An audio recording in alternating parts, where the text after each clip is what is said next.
Good morning, good afternoon, or good evening. I hope and trust that you are all well. Before I get started, I would like to give a very special shout out to the reform members of Back to Ashes, Tavia S., Tina Mead, Cindy Cleveland, Patty's niece, Samantha Place, and the rest are listed right here on the screen. If you would like to become a member of Back to Ashes right here on YouTube, and you like what you are hearing, you can buy me a coffee. All of that information can be found in the description below. Now, you are all in for a treat. This is a compilation in which you will be hearing over 2.5 hours of narration. So with that being said, it is time to go back to ashes. For when we arise from the ashes, we are a bigger, brighter, stronger, and happier person in the morning.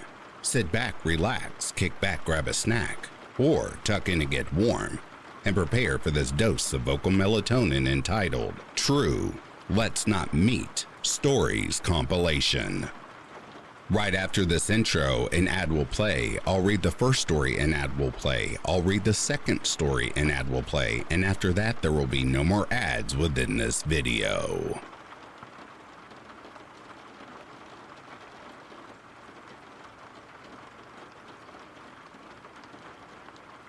Currently, I work in a Midwestern-based grocery store called Hy-Vee. I will not state which one though. I take the role as a courtesy clerk, meaning that I would normally bag the customers' items and put them in their carts. Occasionally, I would also get asked to sweep the whole floor, empty the go-back cart, perform drive-up delivery, do a propane exchange, you name it. The incident happened about a month after I was employed. Side note, it was also winter. I had just finished a drive-up delivery. After putting away the cart and was just about to hang up my winter coat, I was stopped by this middle-aged man. I didn't know his name, so let's just call him Edward. At first, it sounded like Edward wanted me to find something for him, a case of 7-Up to be exact. Just a second later, he utters the word kidnapping and begins to grab my arm, pulling it. I was in pure horror. I thought he was going to kill me. Luckily, by the grace of God, someone else, let's name him Joe, who I think was related to Edward, grabbed him and took him to the pharmacy. As they were going over there, I ran the other way in pure terror. About 5 minutes later, while cowering behind the customer service desk, I learned later by one of the assistant managers, let's name her Josie, that Edward had dementia. While it did make me feel a little better, I still felt some horror inside me.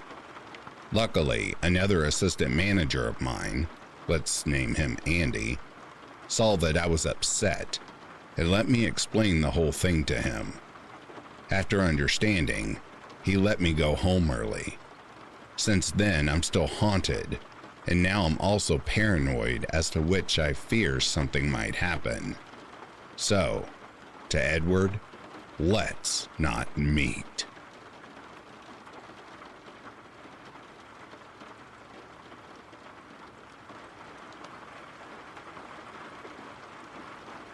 So this happened a long while ago, but I remember it like it was yesterday. I was 17 years old at the time, and I was walking home after getting off the bus in the afternoon. I was on the phone chatting with a friend I hadn't spoken to in a while.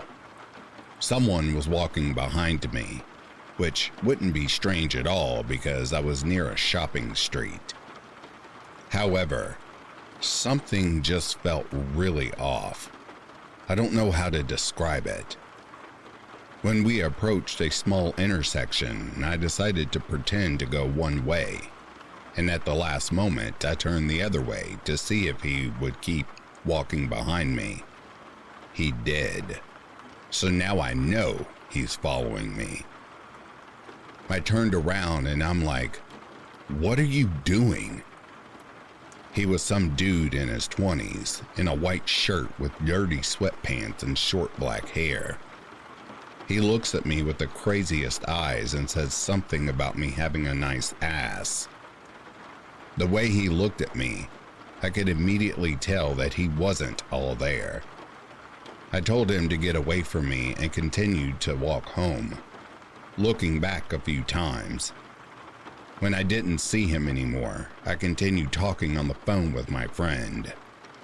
So I'm almost home and it's sunny out. All of a sudden, in the corner of my eye, I see a shadow behind me. I turn my head to the right, and his face is literally behind my ear. He popped out of nowhere and followed me again, but this time he came up right behind me. I think I jumped up 3 meters high and started screaming. He remained super calm and looked at me with those crazy eyes and asked me if I wanted to go party with him. I just ran away and got home shortly after. So eventually nothing bad happened and I never saw him again. However, I was scared to leave the house after that for a while, even in broad daylight. So to the crazy dude that followed me, I hope I never see you again.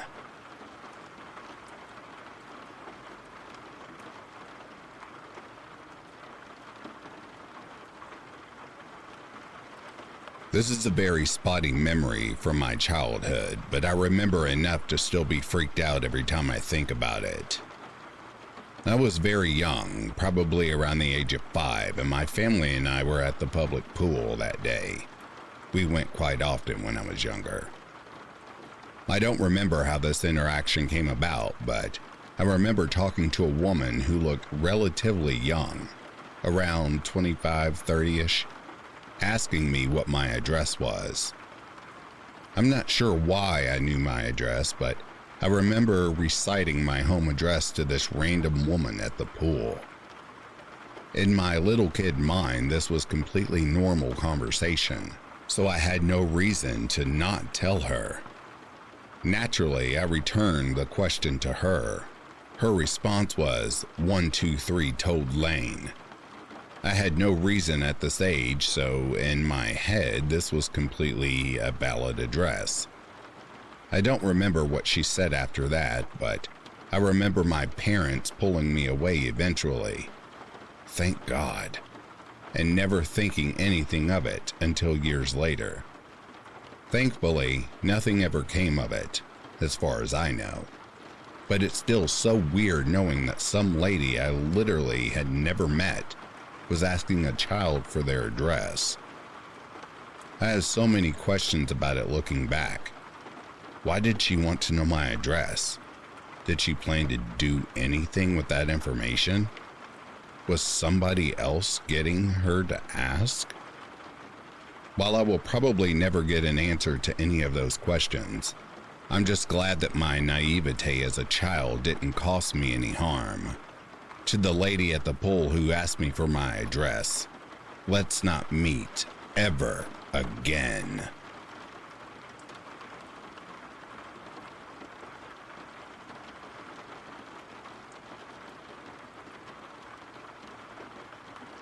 It honestly takes a lot of strength to share this because ever since it happened, I try not to think about it. I think I have a tendency to downplay my own traumas and experiences, and this in particular is something I just haven't allowed myself to fully process. About 1.5 years ago, my mental health was at an all-time low, and I was binge drinking regularly in seedy bars by myself.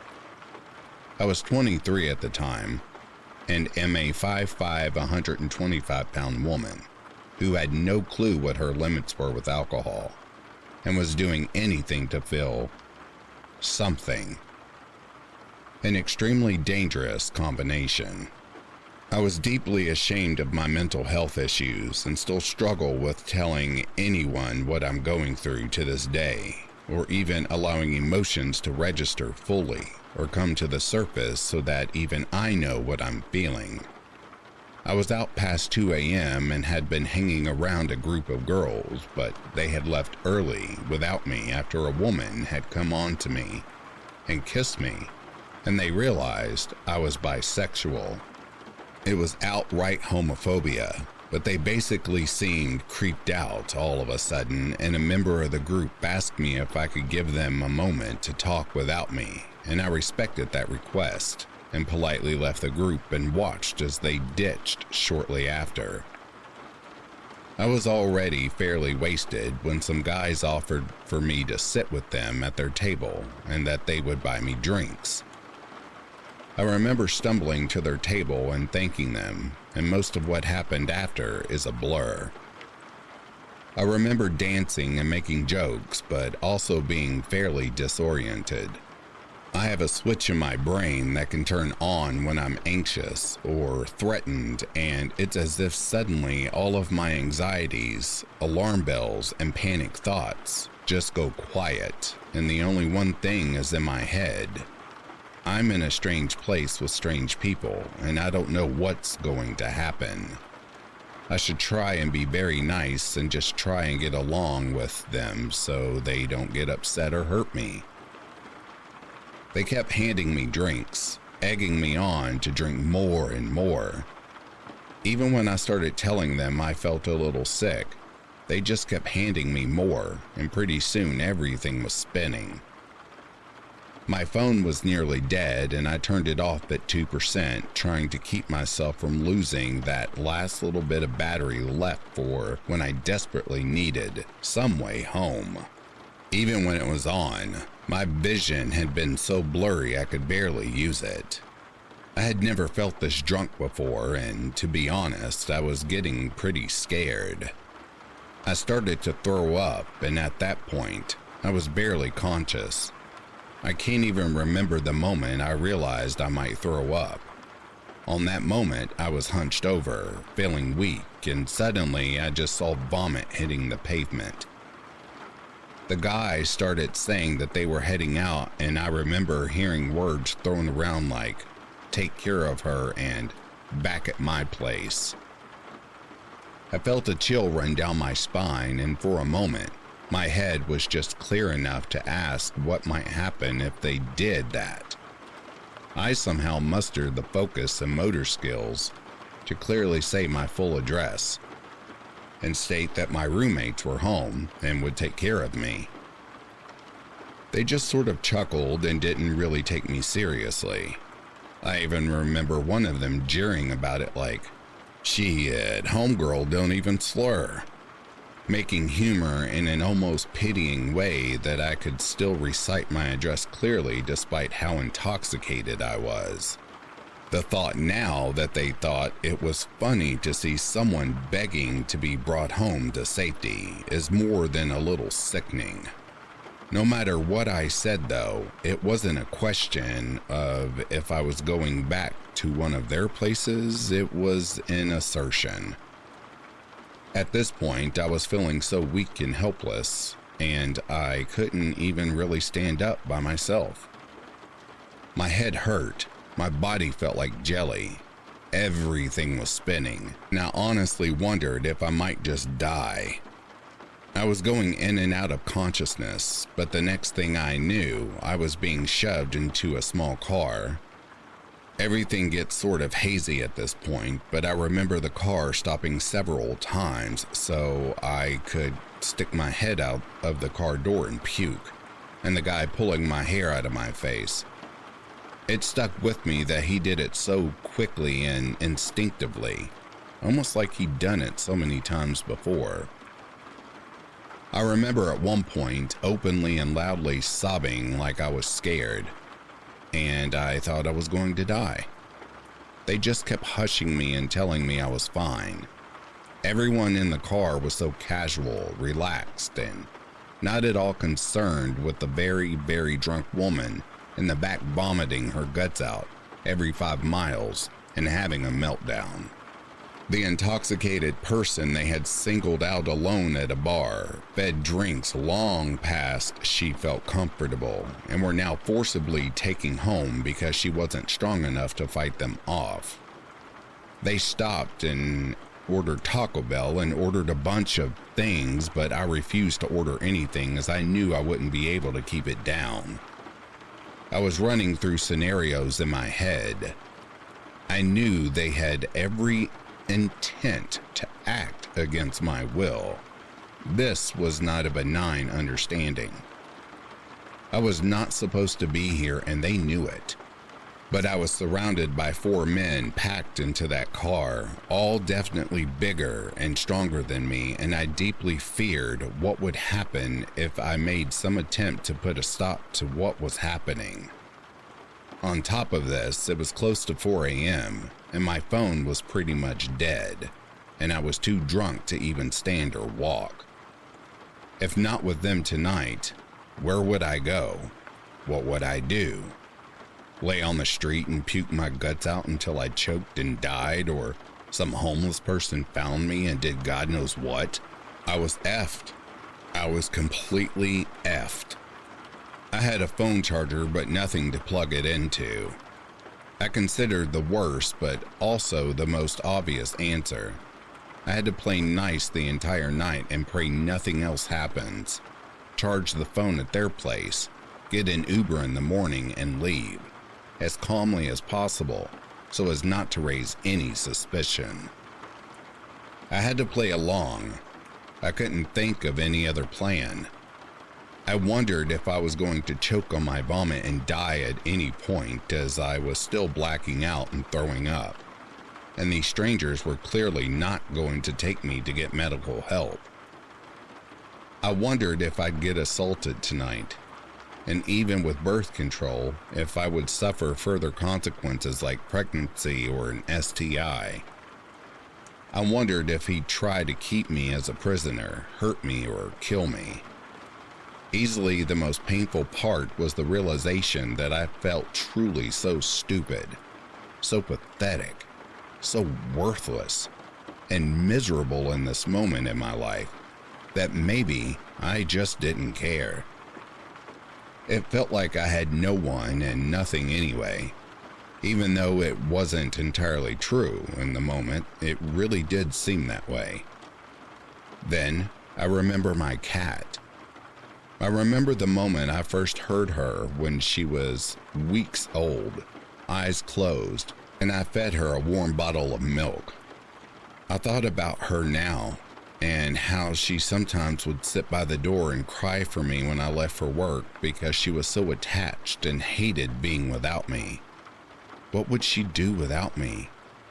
Would she know why I never came home? I had to survive this night so I could hold her again. I re-entered that mode of no feelings, no thoughts, no anxiety, no panic, just nothing. Just to be extremely calm, nice, even, and smile until I find myself sober and capable of getting out of this situation. At this point, I was still coming in and out of consciousness when I felt the car come to a stop. I couldn't really sit upright without triggering more vomiting, but I remember attempting to slightly raise my head just enough to see that we were in front of some small rundown home. The guy sitting next to me, the one that had insisted I go home with him, and had been holding my hair back while I puked, told me now that this is his place and we are going to go inside. I tried one more time to tell him that I should go back to my apartment and my roommates must be wondering where I am. Again, he didn't even seem to take me seriously, just kind of chuckled and just said, "Come on, let's go." I told him I was too sick and weak to walk and wanted to just stay in the car instead, and I don't think I could even walk the short distance to the door. He said he'd carry me there, and I still said I couldn't do it. Everything was blurry. My spatial sense and vision were that of a sailor in a tiny boat traveling through a massive storm, a shaky, whirling, rocking mess. I remember my muscle trembling and my empty stomach clenching. I felt the cold air as he opened the door on my side and sort of just grabbed me and pulled me out. I felt my feet stumble on the pavement and weakly trying to balance, but my head still could raise upright, and I remember looking straight down and leaning against his chest to keep from crashing to the ground. At this point, I actually started saying, "No, no, no, no, no, no, no, no. I can't do this. I'm going to puke. I can't do this." And sobbing because just walking those 10 or 15 feet felt as if I were on the most frightening roller coaster ever designed. He just kept hushing me and telling me to be quiet. Things go blurry for a bit, and I remember bits and pieces. I remember having a Gatorade put to my lips and encouraging me to drink it. Then, at some point, I realized I was laying flat on my back on his bed, and the lights were off, with just a little bit of light coming from under his bedroom door. And he was standing at the foot of it. I broke down hard at this point and started crying harder than I had at any point before. My body was like lead.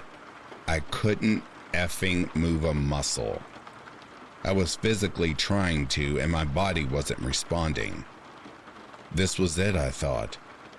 I've been hurt so many times before. Slapped, knocked around, grabbed, groped, hurt. But I always felt a sense of relief that I'd never been sexually assaulted. But this was it. It was going to happen, and I couldn't do anything about it. I remember weakly begging in my thoughts that at least it wouldn't be brutally violent or involve some very disgusting body fluids. Please at least let it be brief, empty, forgettable. I know I almost hoped I'd just black out and not know it happened rather than lay there and watch it happen to my helpless body. But remember that I needed to make it home safe to my cat as I had promised myself, and he could cause very serious bodily harm to me if he wanted. I fought to stay conscious. I wanted to scream in that moment, but I didn't know what I could say that wouldn't be some kind of accusation and could trigger rage, violence, and things unimaginable. I tried to think of ways to communicate my lack of consent and fear in this moment without accusing him of what it seemed he was about to do. All I could think of was to say, "Please don't hurt me," in a weak whisper, barely loud enough to be heard, over and over and over again as the tears poured down my cheeks. He hushed me again and told me to just go to sleep and then laid down next to me. An hour or so would go by of quiet and then he'd wake up and start kissing me. I laid there, still frozen in fear as he did, hazy but conscious, tolerating it, only knowing what harm I was risking by reacting too strongly and loudly in dissent if it displeased him. He groped my chest under my bra several times and crooned about how I was just his type. But when he tried to reach into my leggings, I just started to sob all over again and beg, "Please don't hurt me." He'd give up after a bit of this, but seemed frustrated. I realized he was effed up enough to abduct a drunk girl against her will and have her all alone in his bed, paralyzed and terrified for him to take advantage of, but that sobbing and pleading for mercy was some kind of a turnoff. This would repeat itself several times in the night, and I barely slept, but I made it through to the morning, clothed and untouched below the waist. When morning came and I was sober enough to sit up and talk coherently, I tried my hardest to be extremely calm and casual. He nudged me to wake me up, and I asked if he could drive me back to my place and drop me off. He said he could, but wanted to meet up with his friends from the night before and grab some pho at a nearby restaurant. I just smiled and nodded and said again that I was ready to go home, and my roommates must be worried sick. He drove me to the restaurant, and despite this and his gall to ignore my request again to be dropped off, I realized as I sat in a busy restaurant surrounded by people in broad daylight that I was alert, sober, and in a public place. I had a chance to break free. I continuously pushed for him to drive me home because my phone was still dead and I didn't know who else would help at this point. All through this meal, I was so close to freedom that it was all I cared about. So I joked and smiled and played along, thinking at every second that passed that soon I'd be home with my cat and my roommates and safe. He asked for my number just as he began heading back to the car, and I said, "Oh, I don't know." But when he pushed and I gave it to him, thinking I was so close to getting out of here and I wasn't going to F that up now, so I did, and he didn't get pissed off. When I made it to my apartment, I stumbled in, embraced my roommates, and started sobbing and apologizing. I said I was a reckless idiot. I had made a huge mistake. I'm lucky to be alive, and I'm so sorry for being so stupid. I told them what had happened and how ashamed I felt for putting myself in that position. But they confronted me and told me that I had just been kidnapped against my will, and that none of this was my own doing. That there are sick people and it wasn't my fault. Before any of this had happened, I had a long list of trauma, and I cannot truly say that this was the event that broke me, because I think I was broken long before that night. But I know it has only made everything worse. Many other things have also happened since to compound the issue, unfortunately. At one point, I was hospitalized, and I'm grateful for it. Things started to get a lot better after that, but I can't say I'm even close to being mended. I just recently began seeing a therapist again and have opened up about the person all of this trauma has made me into. I isolate myself constantly and have become somewhat agoraphobic, rarely leaving my apartment. When I go out, it is never alone anymore, and I never drink. I often use virtual reality social games to meet people and have social experiences because it is the only time I truly feel safe. I like knowing that I can always take the headset off, log out, etc. I hope one day I again find myself open, talking to my loved ones about my emotions, and able to spend time with others outside of my two roommates in real life. But I'm not there yet. I decided at some point in the last year or so, to the man at that bar, and to nearly every stranger since then, I hope we never meet again.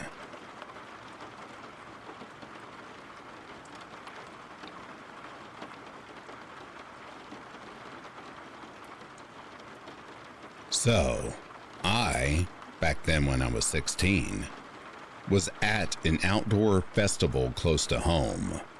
Decided to go there by bike. The festival finished. I grabbed my bike and noticed I had a flat tire. It was raining super hard and it was 11:30 p.m., so the sky was black already. I was about to walk home and a friend said he'd walk with me. I said, "No, you still got a long travel ahead of you. I'll be fine on my own." He lived out of town, by the way. He insisted on going with me anyway because he wanted to make sure I got home safe. So we started walking. About 10 minutes into the walk, on an abandoned road, a car drove by with 3 or 4 guys, I think 25 to 30-year-olds each, and slowed down, yelling how sexy I looked, and some more inappropriate things, and if I wanted to get in the car. We kept on walking, not responding at all. One guy in the car whispers to the rest, "All right, let's go. This girl isn't alone." And they drove away.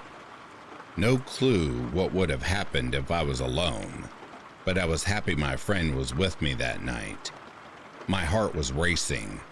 I'm currently 28 and I still remember, and I have not told many people this, to be honest. So, to the guys in the car, let's not ever meet again.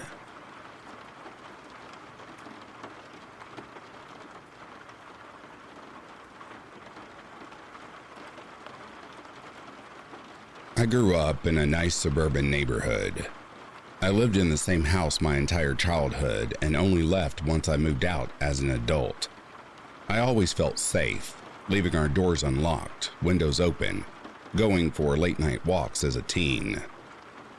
I was around 17 when I noticed strange things started happening around my house. My house was also haunted, so weird noises and things moving on their own were not a new thing. This is probably why I, and my family, dismissed my experiences for too long. As a teen, I worked at a movie theater, and I did not work until the afternoon and would get off very late at night. I turned into quite the night owl, and it was normal for me to stay awake until about 3 in the morning. It started off as my dog reacting to things outside. I would peek outside my window and I would never see anything, so I assumed my dog was just hearing noises and overreacting. Not too long after this started, I was outside and noticed there were handprints and a mark between them on my windows, as if somebody was pressing their forehead against the glass. At the time, I just dismissed it. I had plenty of friends coming in and out of my house, and they would knock on my window sometimes as they arrived. My window was by the driveway as you walked to the front door. The weird thing is that this window was very large. The window would start about 3 feet from the ground and went as high as 8 feet, and was about 4 feet wide. Basically a 1-story house is what we lived in. The forehead and hand marks were at least 6 foot 5 inches high from the ground. I definitely did not have any friends who were that tall, and everyone in my family is less than 5'6". Soon after that, I woke up around 5 in the morning to my car alarm going off. Again, I did not think anything of it and dismissed the situation. This happened a few more times within the next few weeks. Always been between 4 to 5 in the morning. But the last time, I noticed handprints on the top of my car, as if somebody was trying to crawl through my open sunroof. After that, I made sure to close all my windows and lock the doors. Again, I dismissed it thinking just some hoodlums were trying to get into unlocked open cars. Not long after the car incident, things started to escalate. One morning, I was leaving to go to school and I found a small step ladder outside my window, leaning against the house, as if somebody was looking through my window. I had blinds that would move from the top to bottom. I normally had the blinds closed on the bottom and left about 2 feet on the top to allow sunlight in, but still have privacy. When I looked at my window, I could still see the handprints and forehead mark were placed right above the opening of the blinds. This means they were able to use a stepladder to get a good look into my room. With the stepladder against my window, I started to piece together the events over the last few months and realized I had a peeping Tom. I brought this up to my parents, but they did not seem to worry and made no effort to do anything about it. Over the next year, I found the ladder against my window many more times. This person would use an old stepladder that we had in the side yard that was unlocked. I would continuously put the stepladder back in the side yard, but it would continue to show up next to my window on many mornings. I don't know why I did not just put the stepladder in a place that was not accessible.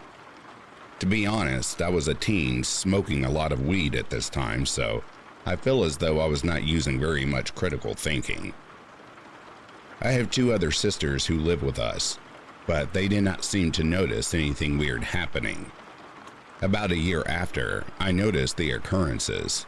We found my sister's bra was out in the yard, and we did not have any explanation. This made me think that somebody may be trying to actually get in the house when we were gone, with success. I became extremely paranoid. We would often hear male voices outside our front doors, but it was common for us to hear disembodied voices due to the house haunting. My sisters and I were often home alone, and when unexplained voices happened, we would just go to our room, turn on some SpongeBob, and try our best to ignore it.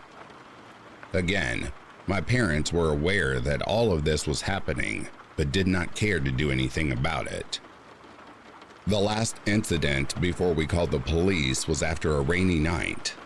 We found bare footprints outside of my sister's window in the mud.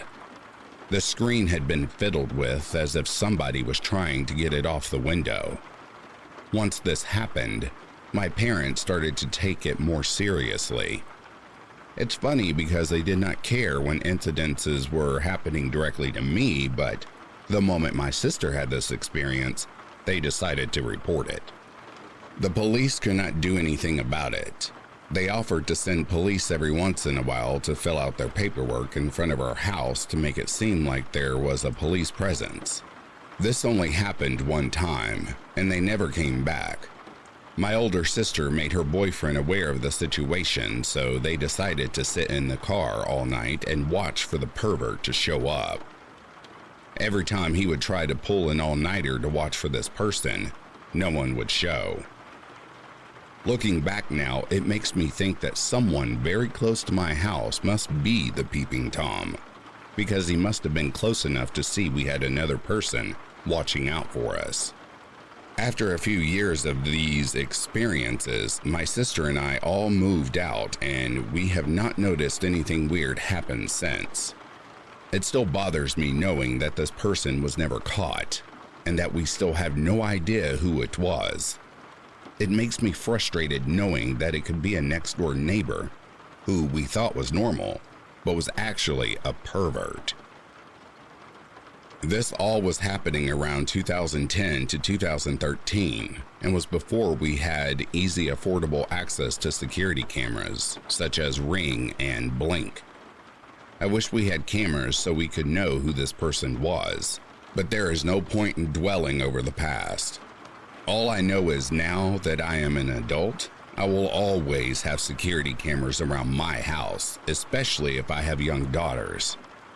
I have also bought my parents some security cameras. They still live in that house. Maybe one day those cameras will catch the peeping Tom, but I don't think he will come back now that my sisters and I are all moved out. So, to the peeping Tom, I hope we never see you again.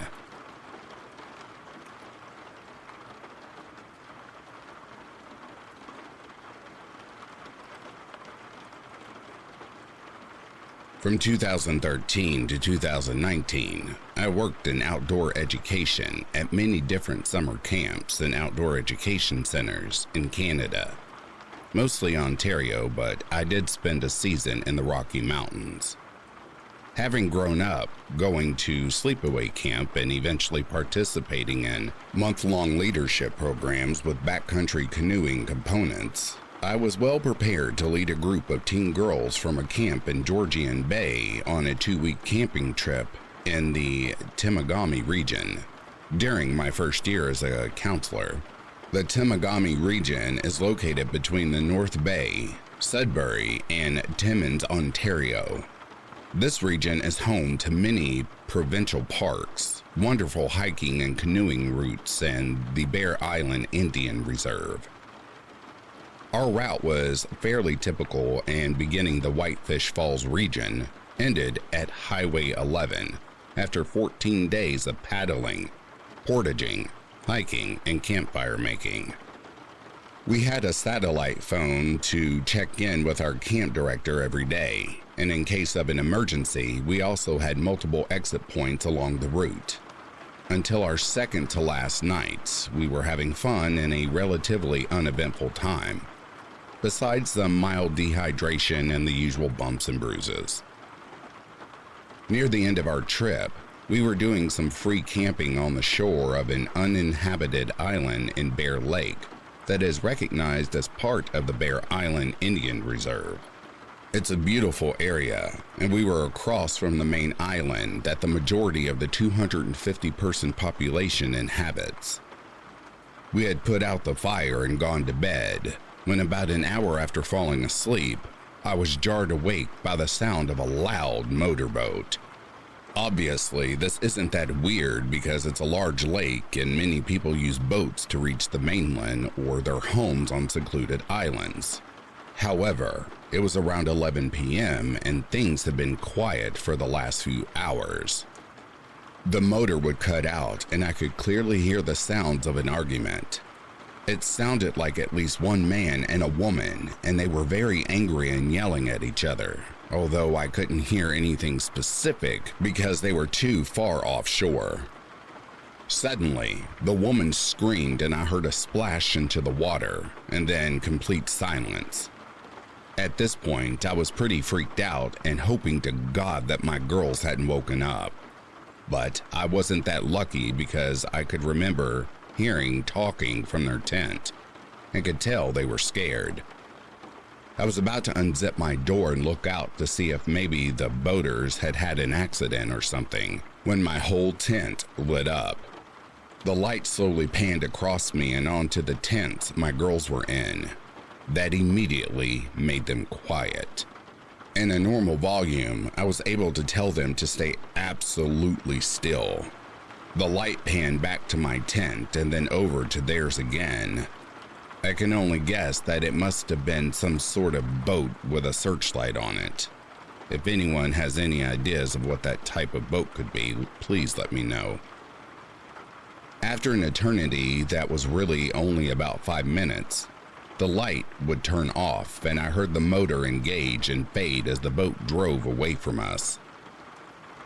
I immediately found the satellite phone and called our camp director, who gave us the phone number for the local police. I called them and they said they would forward the information I gave to the local native detachment on Bear Island.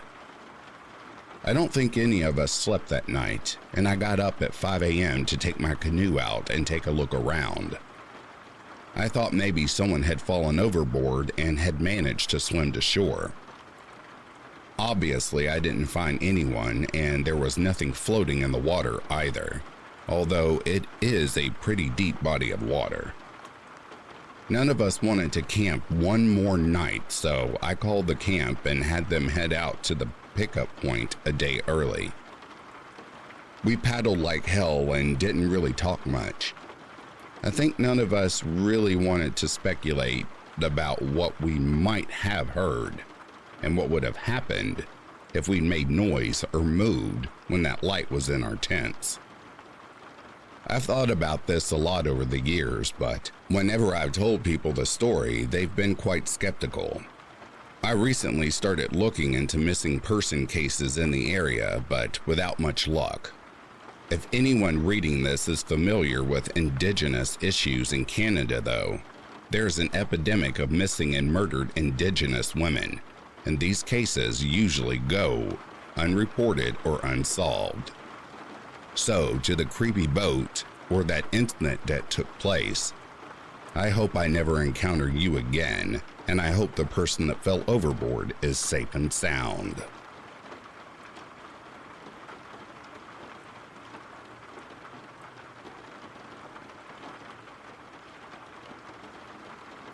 This story actually happened to me when I was still living with my parents about 3 years ago. We moved to this new house at the end of 2019, right before lockdown, and multiple things started happening. One night around 7 p.m., my mom and I were going home from school. It's a 20-minute ride. And my mom has this weird habit of always checking who is behind us. And that night, she noticed that this car had been here for a few minutes already. To be sure that we weren't paranoid, we slowed down and made 2 rounds in a roundabout, but they ended up cutting us up full speed on the small road going to our house, which wasn't a really busy road usually, but we assumed that we were at the wrong place at the wrong time. Fast forward to the lockdown. At first, everything was going well, and we collectively decided to forget about it. We were in May, so 2 months after the lockdown started and almost the end of it, my sister was downstairs at around 3 a.m., just hanging out in the living room. Just to give context, my house has lots of doors and windows in the living room. She noticed one of the doors slightly opening and assumed that someone forgot to close it and that the wind was blowing. But when she tried to push it to lock it, she felt like someone was putting their weight on it to open it. So she screamed as loud as she could and ran upstairs to my parents. They went in the backyard to check if anyone was there. We didn't see anyone, so we just let it be a one-time thing.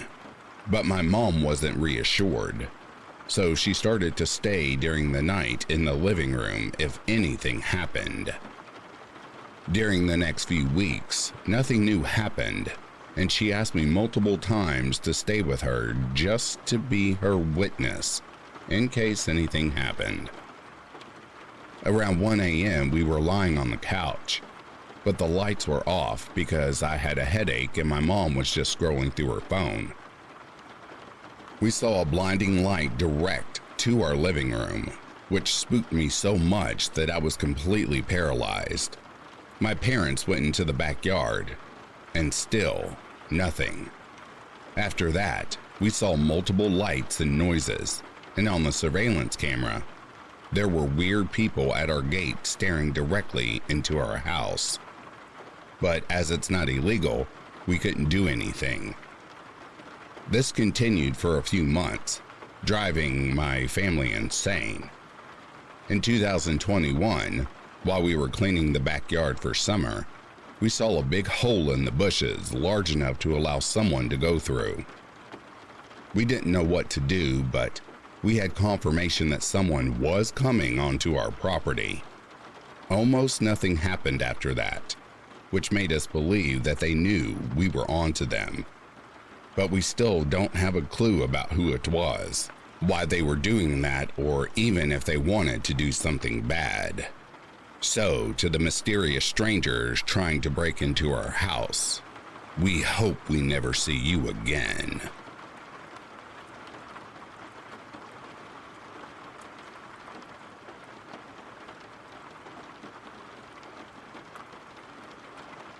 I was driving home from house sitting in another city. It takes me about 6 hours to do this drive on my motorcycle because I have to pull over regularly to massage feeling back into my butt and stretch my legs. I left around 11:30 a.m. and missed a weather alert with thunderstorm warnings along my route. This road takes me through mountain passes with lots of hairpin turns. Normal speed is 80 kilometers an hour, and a couple of these turns have posted speeds going as low as 30 kilometers an hour. It is hailing and pouring rain, full-on thunderstorm weather. I am doing my best to keep to the speed limit while also being safe, and there is nowhere to pull over and wait it out, and not that many passing lanes. On the last hairpin turn, I slow down to take it at the posted speed. This huge truck who's been behind me for about 15 minutes pulls into the oncoming lane illegally and speeds up next to me laying on the horn. It's a blind corner. He sees oncoming traffic coming at him. Instead of doing the smart thing and slowing down to get back behind me, he decides to gun it.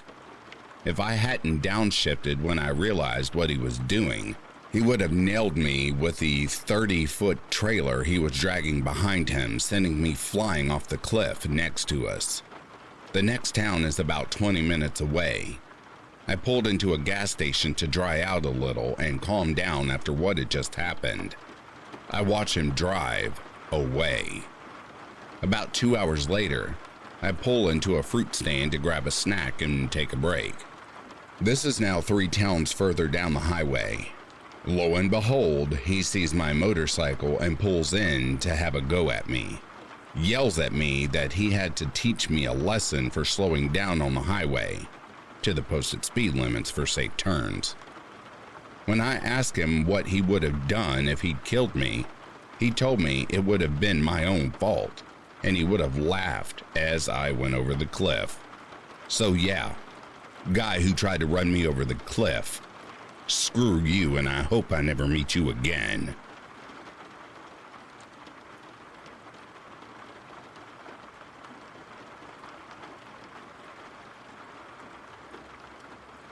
My mother was stationed at Kadena Air Force Base around the late 2010s, and being a military child at the age of 12, my life had reset once again.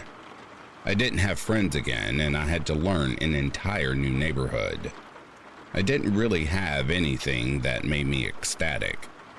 That is, except the Pokemon League held on base.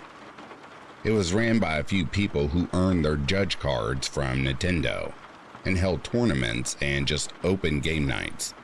It was really fun picking up the card game, playing in the video game. They even had a small gym and Elite Four system.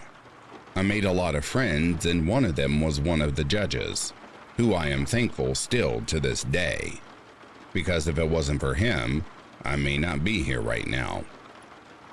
The questioning judge, who we will call Professor Getsu for the sake of anonymity, was a nice dude. He was the youngest of the three and wore a white professor getup. He looked maybe on the edge of his teens, early 20s, with dark hair and glasses and a skinny frame.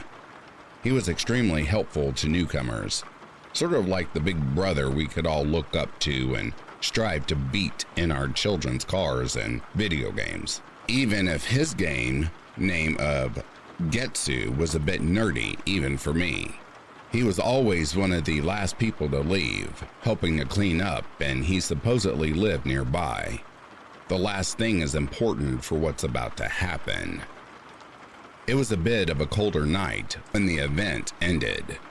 I was sitting outside in the parking lot, scrolling through memes my friends had texted me as I waited for my parents to arrive to pick me up. I was just kind of zoning out as the time clicked by when I heard someone nearby. Hey girlie, you play Pokemon? I would look up at some really big dude, kind of chubby looking. I saw him every now and then in the events, and he didn't really stand out too much. I gave a small nod and said, yeah, I do, as he gives this wide smile, like creepy wide. He starts walking forward, and I am hit with this nasty stench, like nasty body odor. I blink a bit as I see he's walking from a black sedan with its back doors open. I got this cool car collection. Come here, let me show you. Now, my parents have always taught me stranger danger, but my kid brain thought, hey, he went to events and I saw him, so he should be fine. At least so I thought. Until he grabbed my wrist and started to drag me to his sedan. To say I immediately started screaming is an understatement. Stinky didn't care though. He was still dragging me, saying how I will have fun, and throwing out things about trading cards, like someone listening would think that he was dealing with a whiny kid. I honestly thought that I was going to be taken, and I would never see my mom and dad again, that I would be on the back of a milk carton and never seen again. Silly, I know, but I was rather sheltered about dying and death at that time. Thankfully, Professor Getsu had walked out at that very moment, presumably on his way to walk home.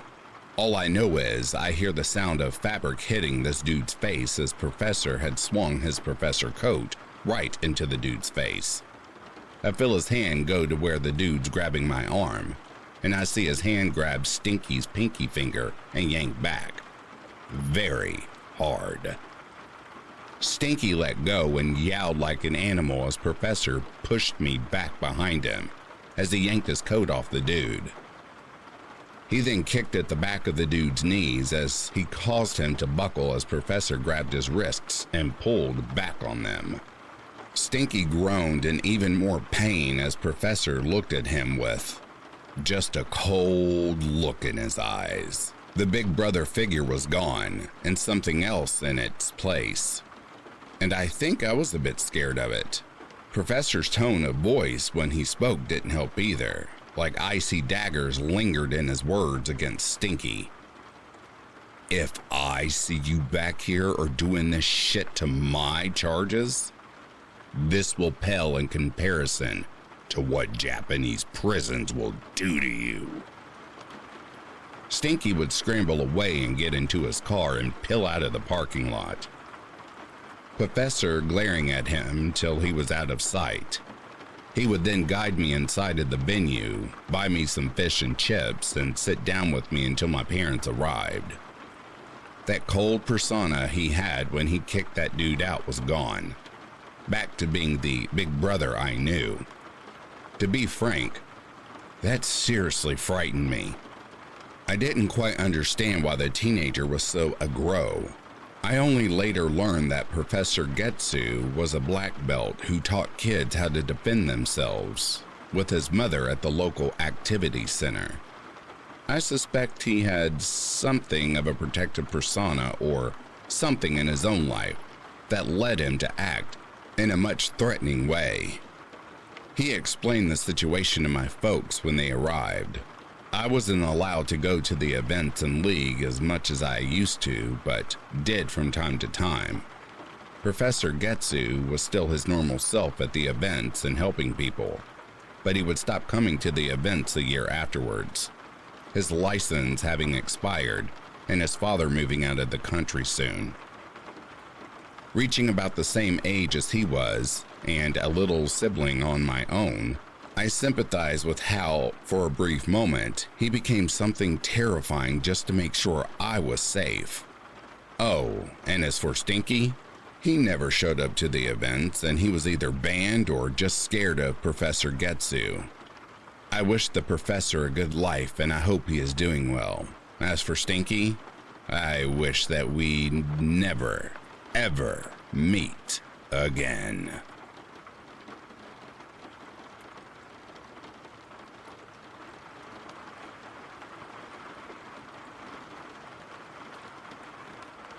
I live with my grandparents in a large city on a busy road.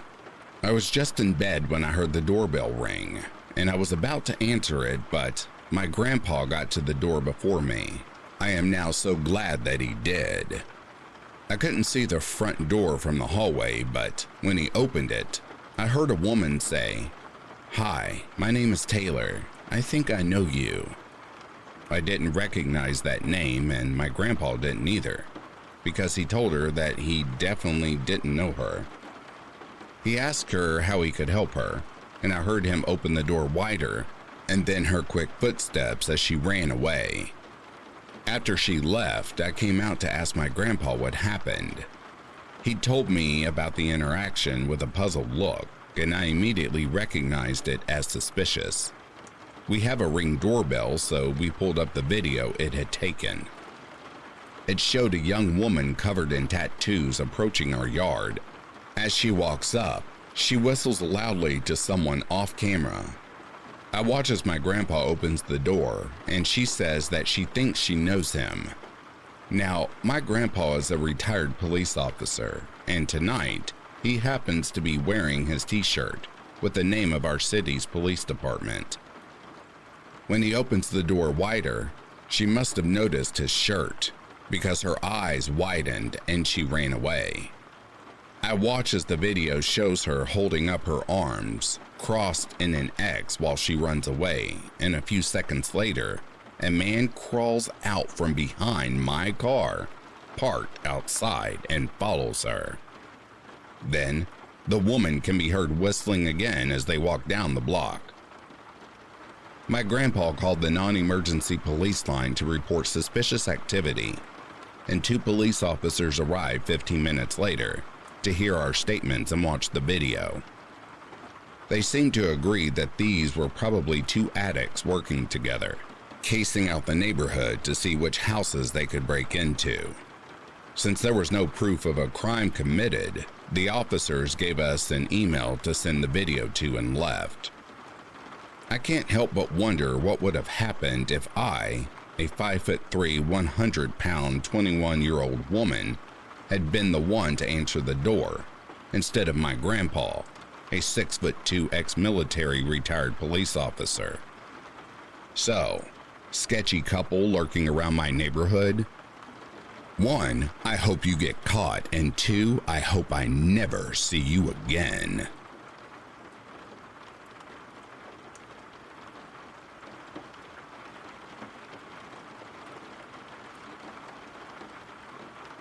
I usually get over creepy encounters fairly quickly, but this one was quite different from the rest.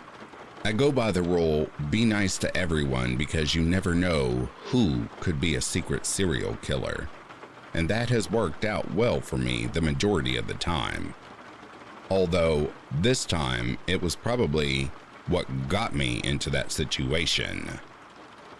When I was 18, I worked as a lifeguard by a small pool. Nothing fancy, I was basically just a babysitter to all ages. When adults got bored looking after their kids, they sometimes sought me out for some reason, to have a free therapy session. Mothers and fathers talking about their hardships. I know I worked as a lifeguard, but I can't save that kind of life.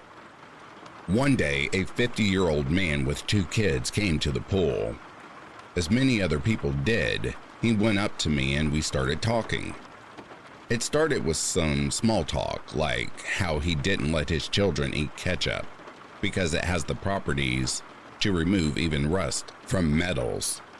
But as the hours went by, he started talking badly about one of his kids, how she was overweight, had anger issues, and was, quote, worried about boys when no one would ever look at her, unquote.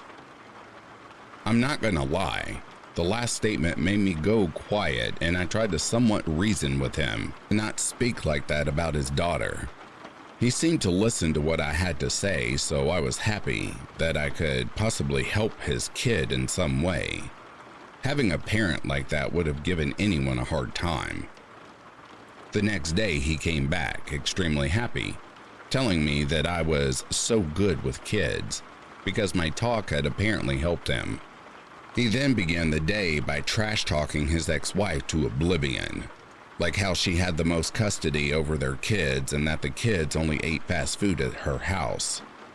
I didn't say much because I felt like it wasn't my place to speak, and I didn't want to create unnecessary drama at my workplace. But what set the first red flag in motion was when the conversation suddenly shifted into him wanting a young wife. It was as if he had tried to trash talk his ex to get me to understand he was single and interested in a relationship with me. The days went by and he continued to visit the pool every day. To some extent, I had the feeling that he now came every day just to see me. I was fairly creeped out by this thought, so I tried to ignore it and just do my work. As the days passed, he started asking more and more personal questions like, where do you usually go grocery shopping? And, is there a cafe close to where you live? As I was fairly sure he was trying to figure out where I lived, I kindly deflected all of his questions with something very obscure. During my last work week, I had an afternoon shift. I asked my colleague, who had the morning shift, if anything had happened that day that I should be aware of. He told me that he had to ban a man from entering the pool area because he had reached behind the counter at the small pool shop where the workers keep their personal belongings. Apparently, he had been denied by my coworker to get a look at our work calendar, so he had tried to get a glance at it in a more illegal manner. The last week, I saw him twice at the end of my shifts, standing near the pool entrance. The second time I saw him there, I reported him to the pool security guards, and after that, I never saw him again. So, I hope we never meet again, you freaking creep.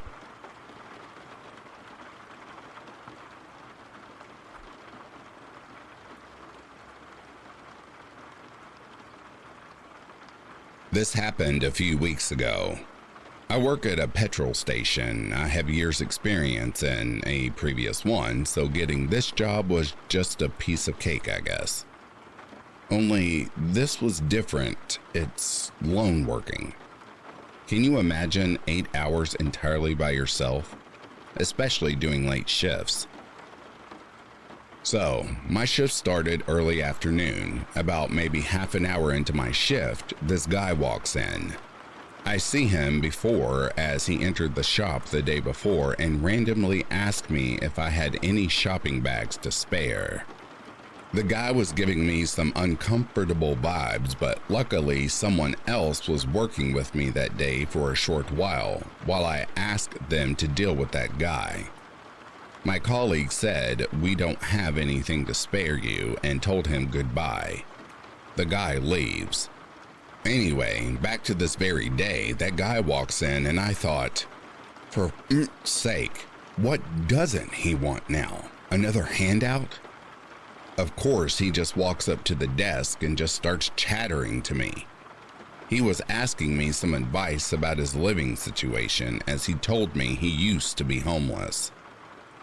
Since to me it's not really my place to give advice, plus I just really didn't want to be stuck talking to this guy. I just shrugged and told him to sleep on it and have a think about things. And of course he left. He didn't enter the store to buy anything at all, just to chat, but thinking back, I remembered that he had asked me what time I got off, and stupidly, I told him 11 o'clock tonight. I got on with my shift as usual up until 9:30 p.m. He returns, but with another guy who may I say looked dodgy. All dressed in black hood, up the guy who entered the shop previously pokes his head into the door and asks if I do phone top-ups. We do, but something in my gut was telling me, make him leave now. So I lied and told him we do not. So the guy and his dodgy friend hang outside the store for a bit while I was serving customers. Then, until the shop seemed quiet again, they both entered the store and what looked like they were looking all around the shop. I noticed the dodgy guy kept his hands in his pockets the whole time. And then, that thought struck me. Shit, I'm getting robbed tonight.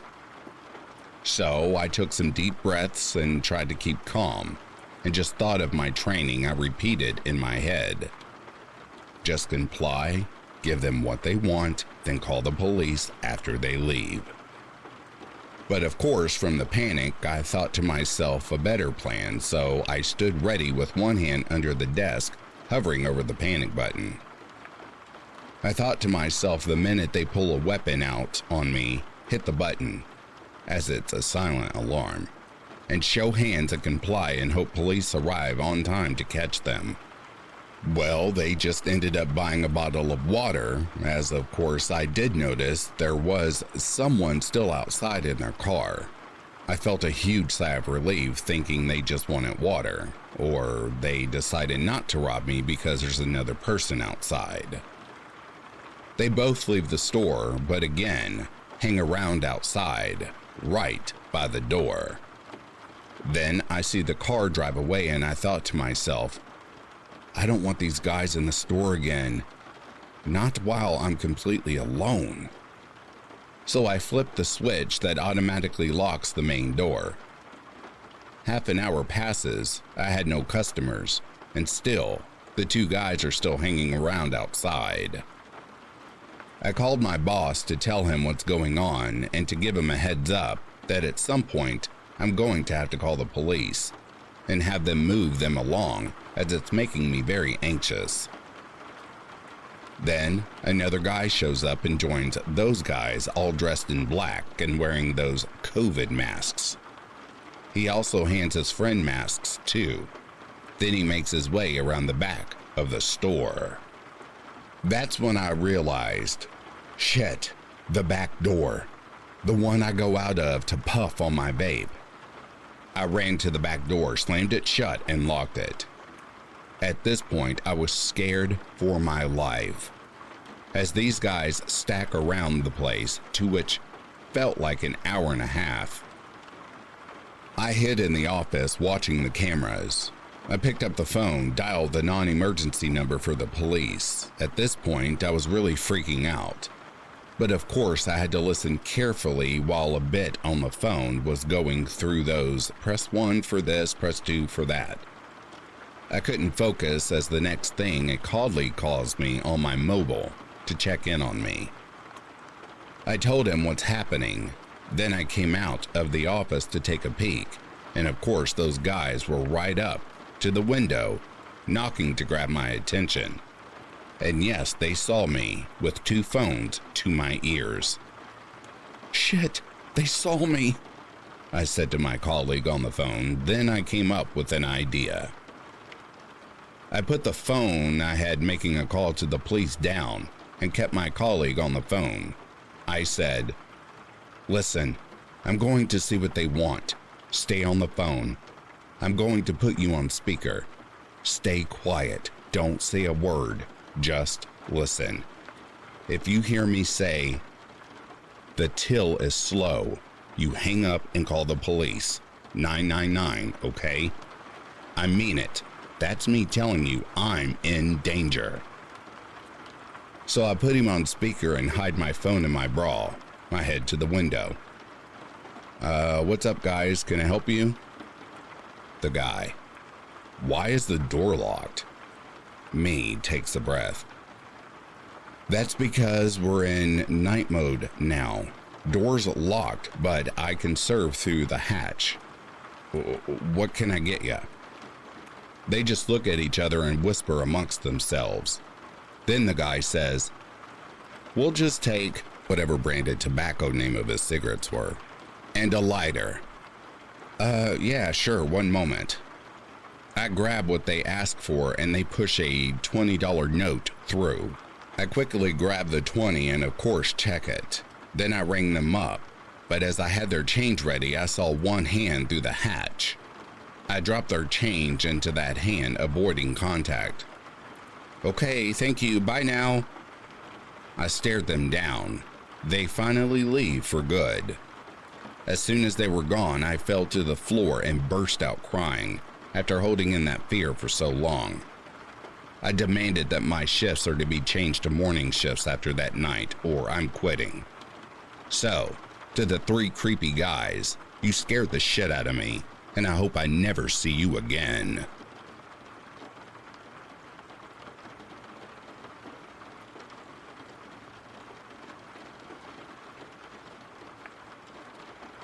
To give some explanation and background knowledge for this whole encounter, I was around 15 at the time this occurred. I was camping out in the middle of nowhere with my family and part of my extended family, my aunt, uncle, and cousins. I was the oldest kid there in the RV, so you can probably understand how it felt to have no one else to do the stupid crap I did back then with. With a good 2-year gap between me and the inferiors, I was almost like Nirvana when I got to the campground and met the other teenagers.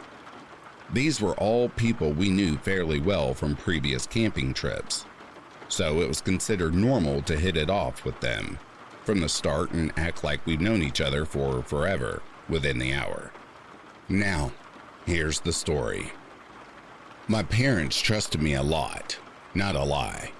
I like my fun, but I like getting home in time for dinner equally as much. So when I was gone most of the day with other people from the camp, they didn't think much of it. The only rule was that I had to be back at the RV to eat dinner, and before 8:30 in the evening. So picture this. Group of 6 teenagers, 15 to 16 years of age, out in the middle of the woods with no adult supervision for the vast majority of the day. Just a recipe for success right there. But this particular day, we found a neat little deer trail we hadn't found in the 2 years we'd been there before. On second thought though, it didn't really seem like a deer trail. It snaked through a really thick part of the underbrush, maybe a foot, of clear ground, 3.5 feet clear of branches going upwards. It's a really hard thing to pick out of the brush unless you're either really looking or know where it is. It was promptly explored, marked with a broken branch outside of the entrance and quickly forgotten. Except I remembered this special little tunnel. That night, while we were all eating dinner, one of the adults proposed that we played Manhunt out in the woods at night. Not everyone was totally on board with this idea, but in the grand scheme of the plan, they were quashed down like autumn leaves. Everyone got a flashlight and everyone was assigned to a team. For those of you who aren't sure what Manhunt is, here is an explanation. Everyone playing is given a flashlight, and they are divided into 2 groups. It's basically like glorified flashlight tag, but there's a catch. As you catch people, you have to correctly identify who they are, and if you can, they join forces with the hunters. The last man standing gets a candy bar or something, whatever is being offered as a prize. This is how we played it. Anyways. For the first round, I get lumped in with the runners. Those who were getting chased by the hunters. We get a 5-minute head start to run, climb a tree, whatever the hell we want to do to evade the hunters. Usually, I'm the one up in the tree, but that never really worked out as being the winning spot. So, to try and score a win for once, I decide to play the cat and use one. Surefire method of escape, and the hiding spot was the rude little path through the thicket. It took most of the head start time to find the damn thing, because it was so well hidden and out of the way. As I passed hiding spots, I heard hushed, smothered whispering between siblings, who were questioning my actions, like a bird's wings rustling when it's fluffing itself. It should be noted that I have bat hearing. My ears are possibly my greatest asset in this game. But when I'm just reaching the destination, I hear the short blast of the air horn announcing that the 5 minutes are up.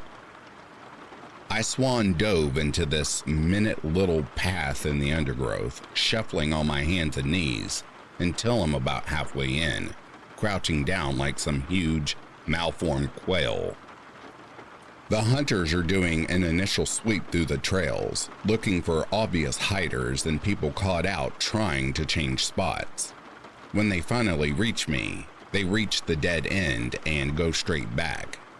I try to readjust myself and crawl further down the tunnel. I honestly don't know how it happened, but I found even more hidden path within that one. And accidentally, I dragged my stupid body down the rabbit hole.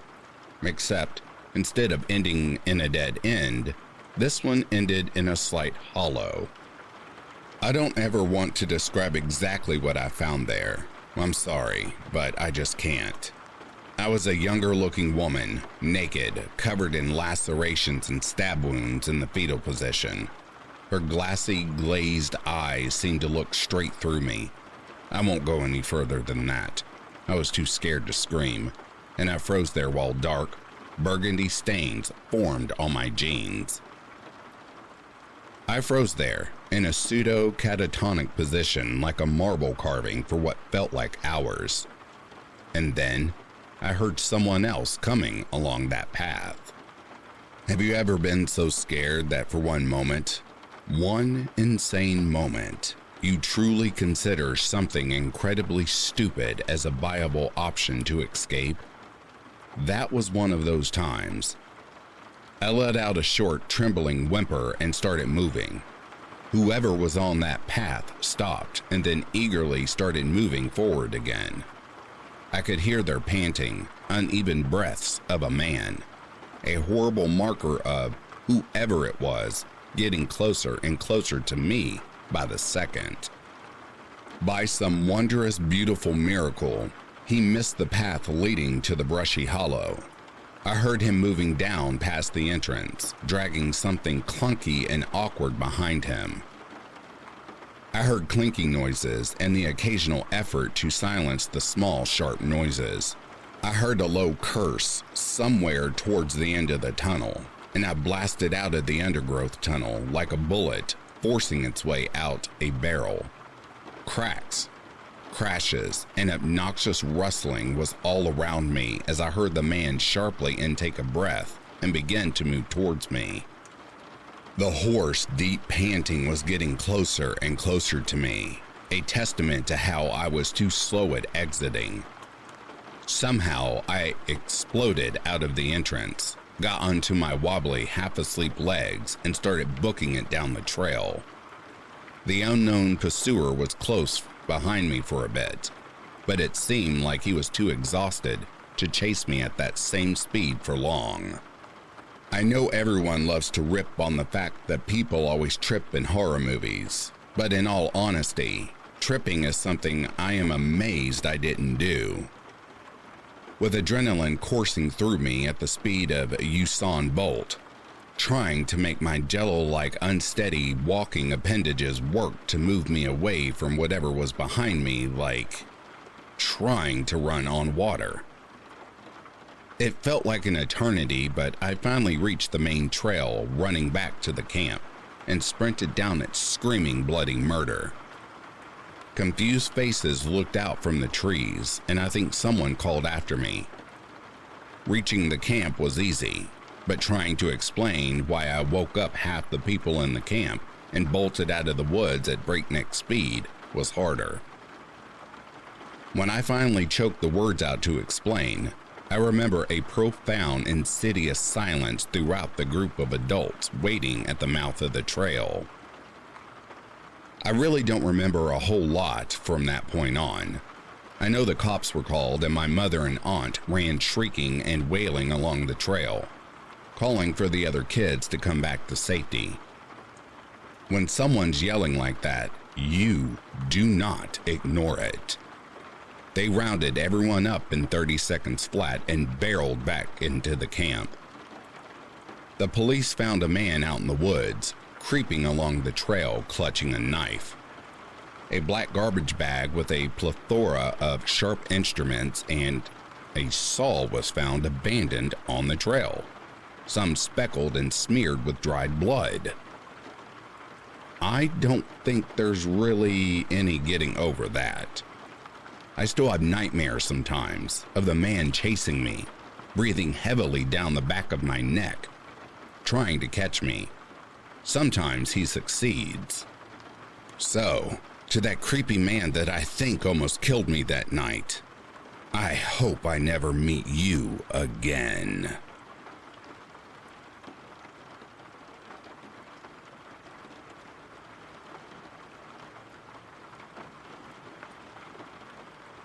My story involves myself and 3 of my really good friends throughout my whole childhood.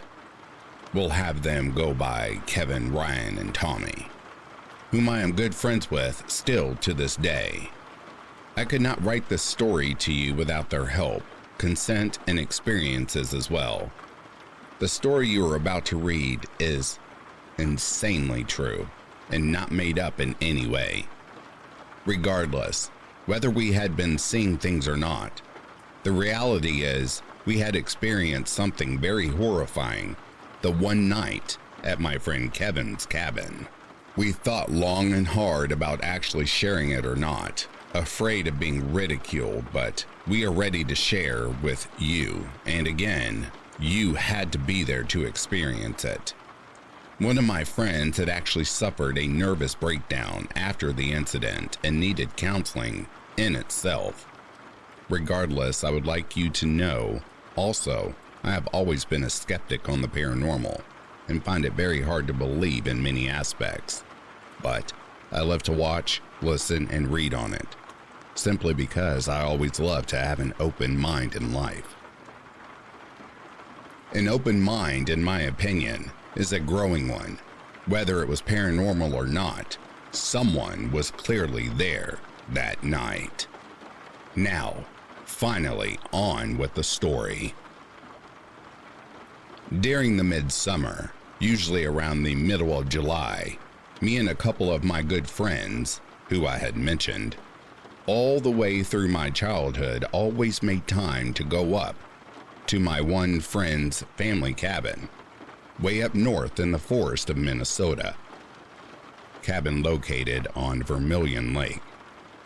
Throughout all of our young years, we would always go, for sure accompanied by my friend's dad, Kevin's dad, who owned the cabin, and sometimes a few of our dads as well.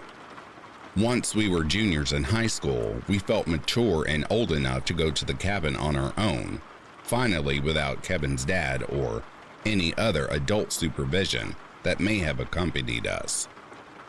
I would like to mention a little information in regards to my friend's cabin to help you picture the scenario. My friend's cabin is very remote and very little based upon a very large sized island. Other cabins were on the island, but the next one closest to us was a solid quarter or half a mile away at least, which is my best guess, which you could get to by taking a man-made path around the island. And I want to mention that to get to my friend's cabin, you had to park on the gravel road on the opposite side of the island, as his cabin was on an island, and take his boat across the lake about half a mile to reach the cabin. This lake is huge. My mind always had a tendency to run around when sleeping there at night throughout all of my years, for it was all one level with only 2 bedrooms next to one another, a kitchen, living room connected, and a bathroom in the back of the cabin. And where you slept in the cabin was there always at least one window in each room with no curtain to it at all. So it was very easy to see outside to the woods and lake, and this is where my mind would run, as I always thought someone was peering in. Of course, nobody ever was. I had been to this cabin a dozen times throughout my life, and nothing had ever happened. And the older I got, the easier it was to sleep. Now, for the event. I usually would stay a week's worth or 4 or 5 nights.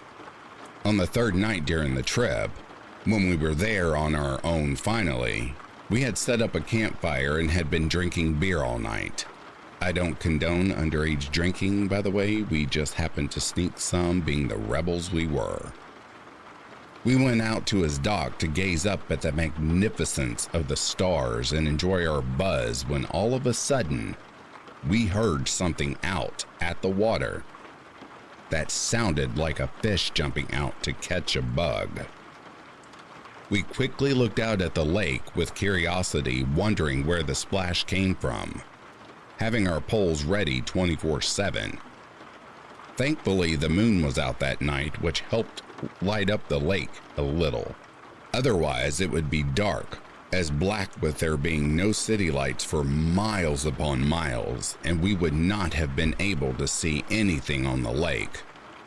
My one friend, Ryan, began to point out, saying, what the hell is that?" After looking closely and finally spotting what he was pointing at. All I can describe it was, it simply looked like a head out in the middle of the lake, just floating about, staring at us directly. It was about 3/4 worth of a football field length out in the lake from the dock. There is no question that I could see its features. It had long black hair and very palish skin like a face, but couldn't make out the eyes, mouth, nose, or chin, as if it was just a blob of pale skin with long black hair over it. I'll never forget the feeling that came over me. The hairs on my legs, neck, and arm all stood up, and I was paralyzed on the inside, ready to leave that moment. But we told ourselves it was just a loon, as these birds are very popular night drifters on the lake and do their hunting late, and also have black with white colors on their coats, and hunt by deep diving into the water, holding their breath up to minutes sometimes. So it was possible that a loon all of a sudden popped up in the water after hunting a bit, or at least we tried to talk ourselves into that scenario. All of us having the creeps and noticing it wasn't moving one bit, just treading water in its same place, went back to our campfire, lit it even brighter, and headed inside to drink more. I would like to mention that there was a suitcase outside of my friend's cabin, about 8 stairs in length down to the bottom where the fire pit was and dock.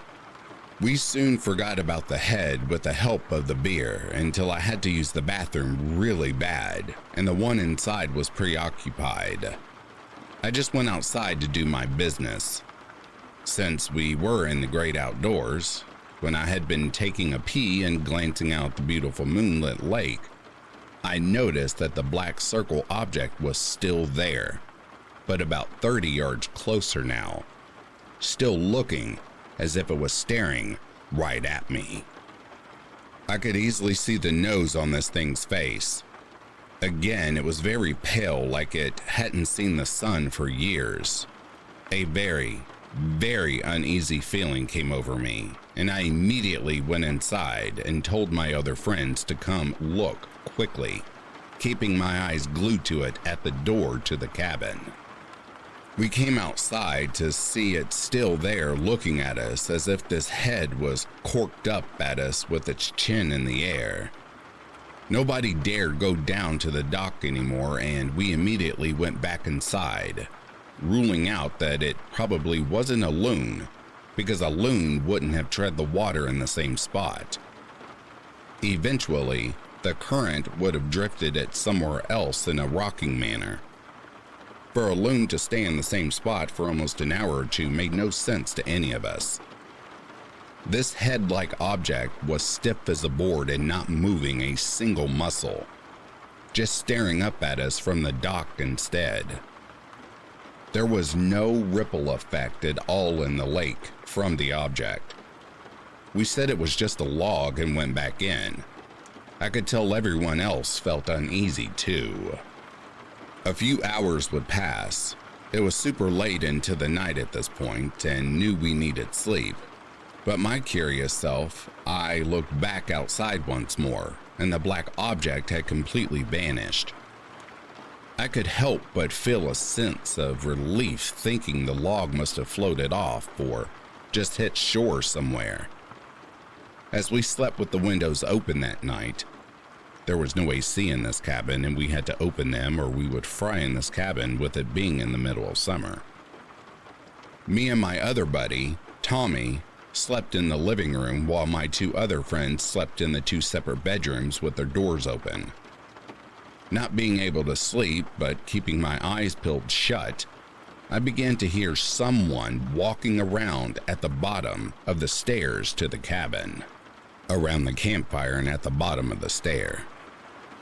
I thought I was about to shit bricks. No question what or whoever I heard down there was of the dock now, pacing back and forth as it made the sound of a boot clicking on the wood. It was if they weren't sure what to do with themselves. It lasted for about 3 minutes. Wanting to whisper to my buddy but frozen in fear, I just kept my eyes shut and ears on full alert. The footsteps sounded like they took 2 steps up the deck stairs all of a sudden, but then turned around and sounded like they were sprinting out down the man-made path. After it sounded like the steps were long gone and a couple minutes had passed, I woke up Tommy, asking if he heard the steps. Both of us sitting up, I was startled to my friend Ryan walking out of his room and saying we need to leave a minute after these steps vanished. He must have heard us talking, so felt he could come out as well, but either way, he was waking us up regardless. Something was very disturbing about his expression, and I asked him, why? He woke up my other friend, Kevin, in the other room and said, "Let's go. Get to the boat. It's time to go now." Asking him, What? Ryan, what the hell is wrong with you? He explained to us quickly while grabbing his stuff, and I will never forget what he explained, as won't my other friends. He said when he was turning sides on his bed to get more comfortable, he saw someone peeking in at the top right corner of his window, and it quickly shifted out of his view. He said all he saw was one eye, ghostly white skin, and black hair long down the window. Again, another thing I would like to add. When we look back at what we experienced, it chills us to the bone, realizing that since this face was in the top right corner of the window in my friend's room that he was sleeping in, this thing either was damn near 8 feet tall, standing on something like bricks trying to peek in, or was floating. Ryan then continued to say, "Let's effing go," very seriously. Absolutely disturbed the F out of my mind and feeling like I was going to be sick, and then telling them what my friend and I heard in the living room. We all agreed and packed our stuff and booked it, not cleaning the cabin or anything. We always had to clean the cabin before leaving. Parents' rules. We locked up, and as we headed down the stairs, we saw bare footprints in the dirt heading off into the path and all around the cabin. We picked up our step getting to the boat, not knowing what was watching us or around us. Threw our stuff on the boat, untied it, and sped off. I didn't even think about the head in the water anymore or to look in the water. Thank you, God. My eyes were just glued to the island trying to spot anything moving, but I saw nothing. When we had finally gotten our stuff packed in the car and boat tied up, we hopped in the car and took off.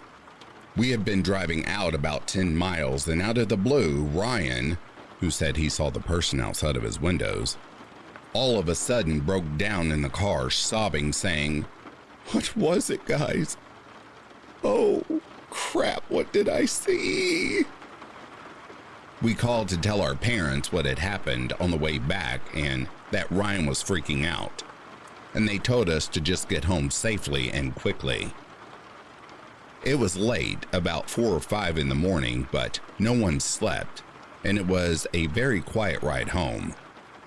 My friend's dad, who owns the cabin, went up that following weekend and said he experienced nothing there while there, but did mention bare footprints were still lingering about, which he thought odd because someone was walking around his property, which bugged him badly. Whatever my one friend saw in the window really hit me hard. After his breakdown, he had trouble sleeping multiple nights and ended up having to seek help for a couple of weeks and hop on some sleeping medication. As time went on, he ended up being fine, but couldn't sleep comfortably next to a window without a curtain. I, to this day, cannot explain what happened and why it seemed to happen to us, and cannot explain what I saw in the lake and what Ryan specifically saw. Nothing has ever happened at that cabin since that night, so we're told from my friend's dad who owns it, which I believe him. I personally have never decided to go back to the cabin, which really makes me sad because I had great childhood memories there.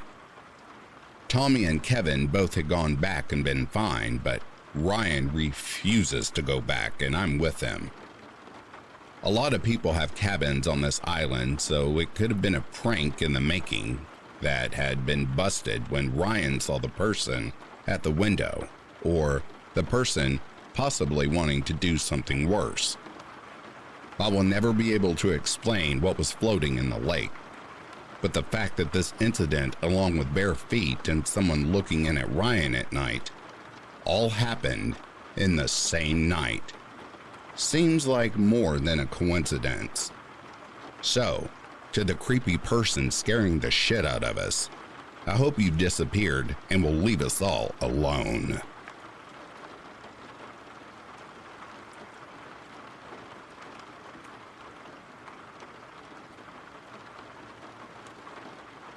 On Monday, my super came to replaster my bedroom ceiling. First, he said that my neighbor told the contractor she has a lot of plants because she makes bush medicines. She also told him that dancing is a part of her professional practice as a healer for people who are in bereavement after the loss of a loved one. So my friend and I went far off when we made the connection between her ecstatic dance and compassionate death affiliations. I showed him new cracks in my living room ceiling that are growing in size and number by the day. He told me to send videos of the crack to building management, and management suggested I start with a handwritten note by their door explaining how their behaviors are wreaking havoc on my life. Since the super was working in my apartment, my neighbor was actively bumping music and jumping, I wrote a note in which I requested she reduce the volume of her music and be mindful of the intensity of her activities. I explained that the jumping or dancing was causing significant new cracks in my living room ceiling, and I offered for her to speak with me directly if needed. While I was reluctant to suggest this, I knew she might try another stalking trick if I didn't give her the option up front. So I sent the note. After 90 minutes, my super said he had to leave for an hour while the plaster dried, but he would be back soon. Of course, my neighbor chose the end of this time frame to come down when I was alone. When I opened the door, she again had the biggest fake smile and said, "Hi," then waved the note. "First of all," she said, "I want to thank you for your open communication. That is so important and so rare in our city." Fake flattery. She admitted that she dances, which she has to do for her mental health. But she claimed that she only dances in the mornings for 30 to 60, maybe 90 minutes max. I knew she was lying, so I said that her actions are affecting my mental health. She followed up with a range of excuses, including that they have been in the process of rearranging furniture, unpacking boxes, and they sometimes watch movies in the evening with their loud speakers. I showed her the cracks that were immediately visible from the doorway area. She pointed to one and said, "See, we used to have one table over there, but now we have two due to the furniture rearranging. So maybe that's the reason? We also have cracks in our ceiling and, we all have to share this space." I asked her about hosting any large events in the past month, which she flat out denied. She briefly mentioned that she does sessions and didn't elaborate further. The following suggestion, I later realized, was an entrapment. My neighbor said she would give me her phone number, go upstairs and lower the music. Then I should text to let her know if I could still hear it. Thankfully, my super came back while she was in the process of sharing her contact information. She immediately tensed up, quickly gave the number, and then scurried off. As she passed my super, she randomly blurted out, "We're best friends now," referring to me and her. My super and I both very aware of the antics, so of course he didn't buy the manipulation tactic. I texted her that I couldn't hear the music now, to which she responded, "So glad to hear that. Thanks again for opening a line of communication. I'm always happy to chat. Hope you have a lovely day." Prayer hands and a heart emoji. In retrospect, I think she wasn't playing the music at all. I also felt like our conversation was riddled with gaslighting, misdirection, and just flat out lies. I was somewhat confused, but I know what I've been experiencing and have plenty of evidence to prove it. Within hours of our conversation, my neighbor started up the loud music and dancing as if nothing had happened. I was furious. I took new audio recordings and immediately emailed building management with my new evidence. Footage of the ceiling cracks, along with a photo of my note. I explained that my neighbor was kind, though somewhat misleading, and expressed interest in accommodating my requests. I also said her behaviors were continuing as normal, despite the false claims that she would take my experiences into account. The building manager said to keep her updated, and it was clear she assumed the situation would be resolved on its own. Nope. My neighbor continued with the incessant bass-heavy music and jumping shenanigans the next day, and the day after. I continued to document everything. On Wednesday evening, I went out for a quick errand and again was a victim of the stalking tricks. She ran into me as I was entering the building, waited until I passed her on the stairwell, and then spoke up. She acknowledged that I've probably still been hearing her activities the past couple of days, and that I will continue to hear them for the next few days, all due to rearranging furniture. She said the coffee table had been sold that day.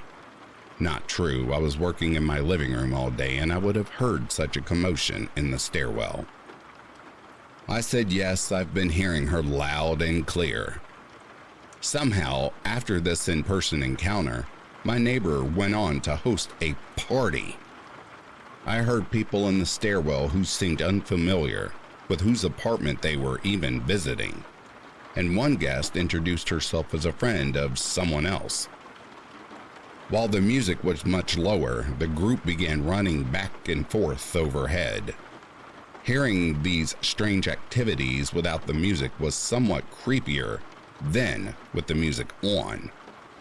I took some recordings, then retreated to my bedroom, but of course the group decided to migrate to their patio, right above my head again. By 10:30 p.m., I had had enough. They were no longer dancing, but the group's chatter along with ethereal music, a female soprano singing vocalizations, was just too damn much. I sent her a text. I explained that I understand she has every right to host guests in her space, but I was perturbed by the way she'd said it to my face that any excess noise I might hear in the coming days was from rearranging furniture. I said I could hear music and conversations very clearly as the noise filters through my AC unit. I also said to please let me know if they will be hosting events in the future so I'm not caught off guard.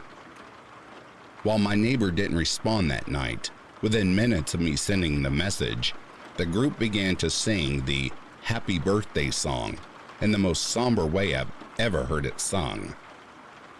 I was able to record the second half of it.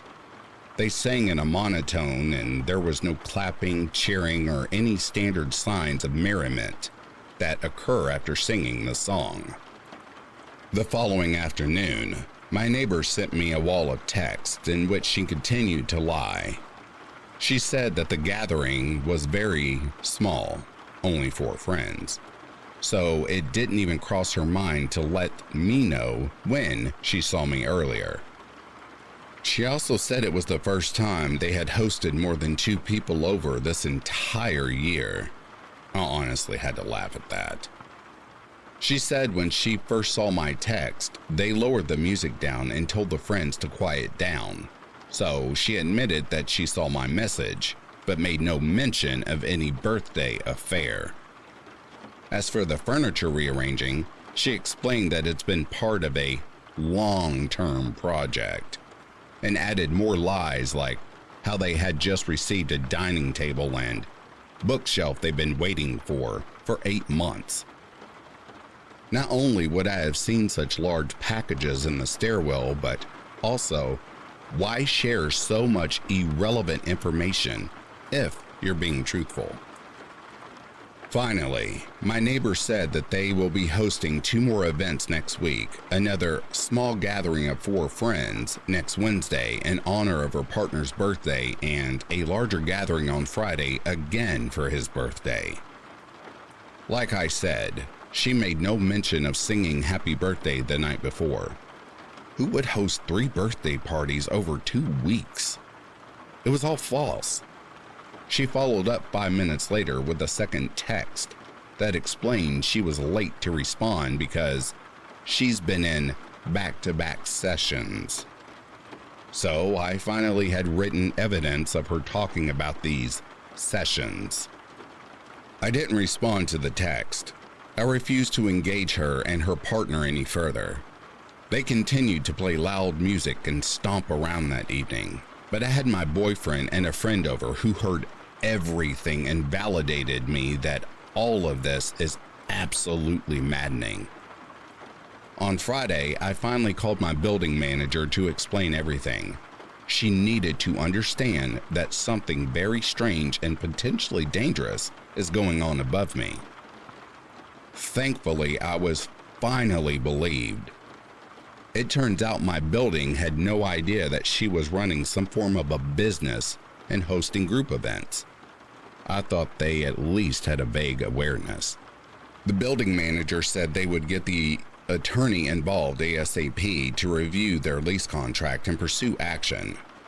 She asked for all of my evidence, including written communications, a personal written account of verbal communications, audio recordings, and footage of ceiling damage. I've been taking videos of the ceiling cracks over the past few weeks to demonstrate how quickly they're growing. I made a Google folder that divided each category, dated every piece of evidence, and sent it. I was so relieved. It felt like some form of action was finally in motion. I assumed the building attorney was working on a case against them over the weekend, so I ignored their relentless music and jumping. But today, Sunday, my neighbors have been hosting yet another gathering since 11:30 a.m. I've been hearing heavy bass, sporadic jumping, and chatting on their patio for going on 7.5 hours now. While I've continued to collect my evidence, I decided to wait until tomorrow to check in with management. About 5 p.m., I was quietly sitting on my couch when out of nowhere, I heard the door open from above. Someone jogged down and then pounded on my front door. I didn't move a muscle. The person on the other side waited for about a minute. I thought I heard keys jingling, and then they slowly retreated back upstairs and shut the door again. Honestly, I have no idea what's going on now. The music plus jumping increased after the knocking incident. Maybe they were testing if I were home. But I'm rattled by how I'm feeling watched when I'm minding my own business. At the same time, I want to keep laying low to protect myself. I still have very little information about this group. They're clearly escalating. 3 events planned within 1 week, despite added pressure from everyone around them. In the meantime, I edited a new video with my recent recordings, including the creepiest happy birthday of all time, footage of the living room ceiling damage, audio recordings from the gatherings. Whenever my neighbors succeed in making contact or I'm notified about a solid solution, I will update the post. Update. The attorney over the matter finally gave them an eviction notice and they've been gone now for 2 days. So, to the lying, loud woman that used to live above me, I hope we never meet again.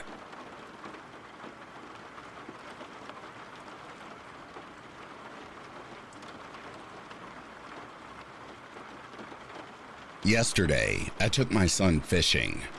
He wanted to go to a nearby lake that we haven't been to in quite some time. It's not known to be a great area. For some background, the last time we went, about a year ago, a car drove by and screamed, "Nice ass," at me while I stood there with my young son. This kind of garbage behavior is unfortunately expected in this area. It's also known to be a late-night hookup spot as well as a late-night drug deal location. Due to the lake's reputation, I had made a deal with my dad that I wouldn't stay there past 4 p.m. without him. Now, on to the story. My 12-year-old son, who looked much younger than he is, and I pulled up at our favorite fishing spot. a small pond on the opposite side of the road as the lake. Almost immediately, an older gentleman approached us asking if there were fish in the pond. I replied that we had just gotten started, so nothing yet, but that we had caught fish in the pond on plenty of other occasions. He thanked us for the information and returned to his spot on the other side of the road. About 15 minutes later, another younger man approaches the older man with a dog. I can see and hear them chatting, but they've made no move to involve us in the conversation, in which I'm glad for. I just want to enjoy a day with my son. Unfortunately, the water in the pond was incredibly low and murky, and I could tell we weren't going to have any luck. I tell my son to pack it up and we'll try another spot on the other side of the lake. As we begin packing our gear into the trunk, the younger man yells over, "Sorry if my dog and I ran you off." I tell him it's no problem, and we were simply moving to a better fishing spot. He then starts telling me how nice it is to see a mom taking her kid fishing, how you don't see that very often, etc. I get this a lot, so I'm pretty used to it. We have a short conversation about it as I pack up, and I then move towards the driver's side door to depart. Before I can leave, the younger man starts up another conversation, this time asking me how old I think he is. This feels strange to me, but I'm nice to a fault sometimes, so I answer the question. I tell him I'm a horrible judge of age, but maybe 25. He tells me he's 38 and I'm too kind, and I laugh it off saying something like, "I work with teenagers, so they always guess me well above my age, just to be mean." He asks where I work and I stupidly tell him my city. Turns out he lives there too and starts going on and on about how he got a free apartment on such and such street because his baby mama kicked him out of their house. I think he's talking about some kind of government assistance program. Weird flex, but whatever, man. At this point, I'm standing by the car door with my hand on the handle and my son is already in the back seat. This guy can't take the hint and starts telling me all about his awful baby mama and how women are supposed to be submissive, quiet, and do what they're told. He specifically said, "I mean, it's cool that you can bait a hook or whatever, but you're still a woman." Now my alarm bells are blaring. This guy struck up a conversation by commending me for doing a typically dad thing with my kid. Now he's putting me down for the same thing. He's gone from being overly friendly and complimentary to agitated and ranting. I should have been rude and just got in the car and left, but I've unfortunately been conditioned, like many women, to be polite even when we're uncomfortable. Instead, I start making comments in hopes he'll see I'm not some meek, submissive woman who's going to agree with him. After all, I'm a tatted up chick with an eyebrow piercing and 2 lip piercings. I don't exactly look like a submissive little housewife. I guess I was trying to make him just as uncomfortable as he made me, in the hopes he'd leave me the F alone. After he says women shouldn't be loud or opinionated, I tell him, "Oh, well, you wouldn't like me at all." He tries to backpedal saying, "I mean, it's okay to be loud, I guess, but don't try that with your man, you know?" I say, "My man doesn't tell me shit. I do what I want." This kind of back and forth goes on for a while before he finally shakes his head and says, "I just don't understand what kind of woman would act like that." I reply, "A strong one." As soon as the words left my mouth, the older gentleman yells from his spot on the bank, "Yeah, say that again, honey."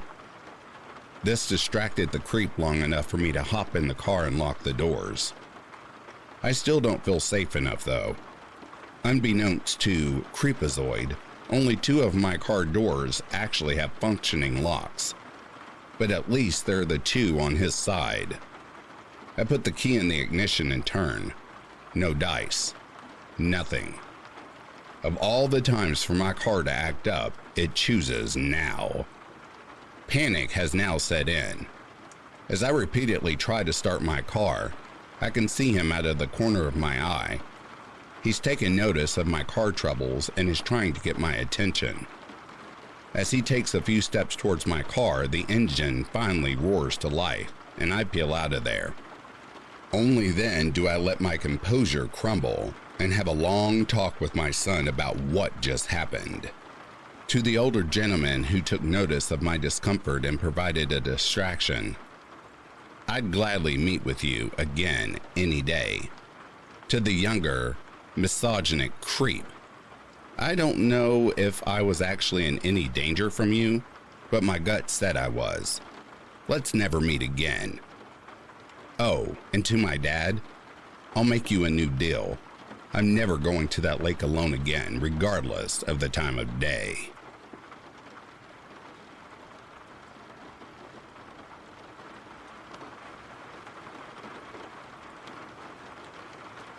This is something I've held on to for years.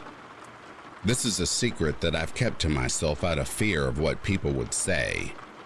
This left a lasting impression on my life, and I've since healed from it. But I know that there are other victims of hers.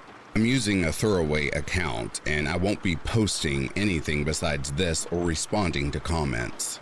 I hope other victims will come forward. Her foster son did the world a service. On March 10, 2008, Elle was murdered by her foster son. He slit her throat and set fire to her house. The town was devastated by the loss, but for some of the residents, myself included, this death was not something to mourn. This was something to celebrate. Elle was a monster. Elle, for the most part, was a very respected person in town. She could basically do whatever she wanted. People worshipped her, and she could get away with everything she did because nobody would believe you. My mom tried to fight her. When I was little, she would send CPS to my house constantly for my sister.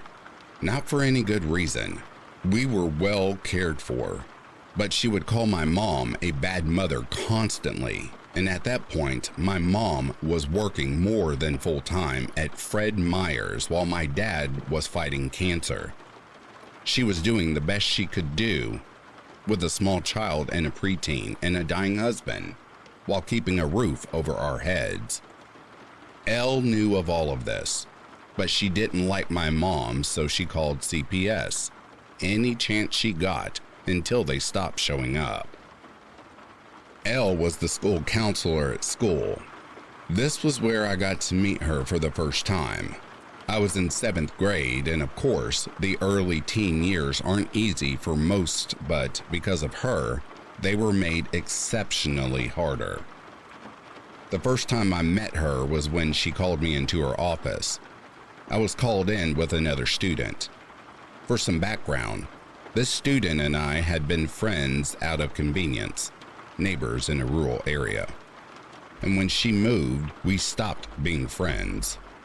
I don't remember the things that happened before this meeting, and it's really not important.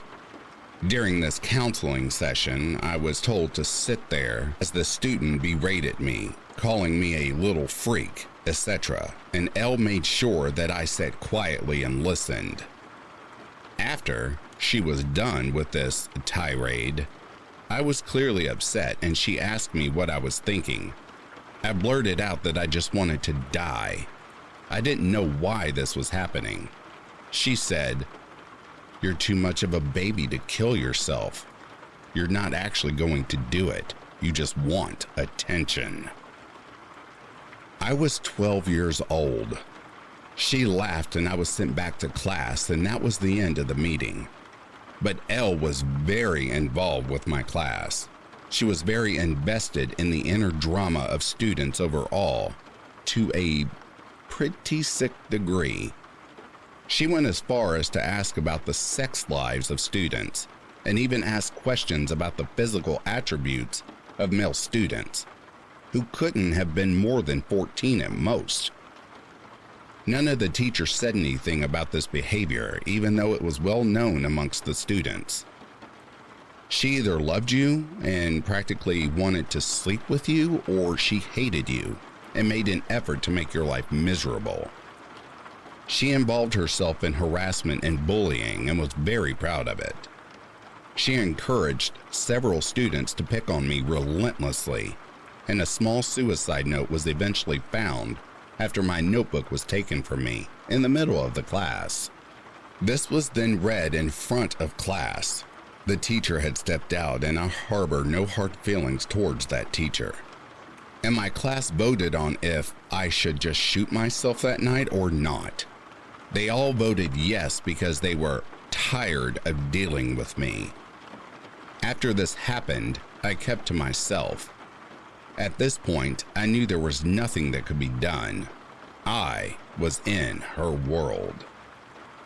Most of the teachers didn't like me because, of course, Elle spread rumors like wildfire. I kept my head down as best as possible, and thankfully, Elle moved on to another prey. She had plenty of other victims, so I know I'm not the only one. I won't say their names here, but if they read this, they know who they are. She picked the students that she harassed well. Most had broken homes. Others had disabilities she knew she could exploit. She also found the most vulnerable students. I wonder where a lot of them are now. I hope the best for all of them because we survived her. This saint that everyone in town will tell you was the greatest person in the world was the most evil being I've ever had the displeasure of knowing. Her son did the world a service by ending her life. If he did what she did to me in a public place, I can only imagine the kinds of things she did behind closed doors. I can only imagine the horrors that he had to endure. She was a horrible woman that people worship as a saint still to this day. Elle was a monster. She abused children for years in her role as a counselor. And I'm so thankful that she's dead so that we never meet again.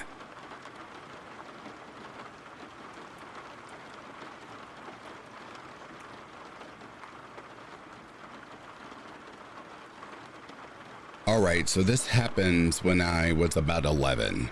I had a friend over at my dad's house for the first time, and we were having a lot of fun. My dad went out into the front yard to take a phone call. At this time, it was about 10:30 at night, and we were hyped up off Dr. Pepper and Mountain Dew. And we're hypers, so we went outside with my dad. We mainly stayed in the front yard until we decided we wanted to go inside. Me and my friend jumped my back fence because we were right next to it.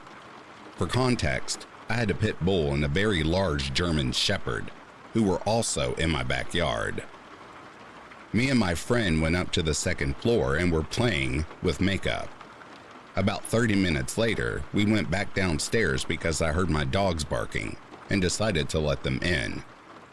The dogs had their own fenced-off area in the backyard to not interfere with the garden, because my dad hadn't let them in yet. My friend pointed out that my dad was still out on the front porch. Okay, cool. I went to my back door to open it, and I see a man crouching by the back gate, staring at my back door. He was next to the side of the gate that we had previously jumped. I asked my friend to stay there and make sure the man stayed there, and I was going to go check if my dad was still on the front porch. He was. For whatever reason, I did not tell my dad that this man was in our backyard. Instead, me and my friends watched him out there for about 20 minutes. After these 20 minutes, he moves across the street and crouched next to a car for 5 minutes, then comes back to the gate. I decided it was unsafe for my dogs to still be out in the yard, so I turned on the light to help me see clearer and let the dog gate open. After I let my dogs in, this guy is still crouched but not moving. 10 more minutes, which to me seemed like 10 hours, pass by, and the man is still there but stands up. After seeing this man stand up, I realize he is holding something, which looked like a metal pipe. I locked the door and me and my friend ran across the house to the front door to tell my dad to come inside. I never gave him an explanation as to why, but I'm guessing he saw the urgency in my face or voice and listened. So, to the man who was crouched outside my backyard for at least half an hour, let's not meet.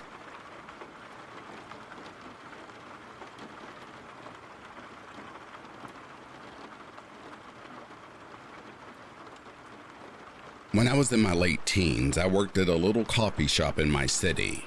This was around the time that smartphones hit the scene. I had just got my first phone and laptop recently around this time.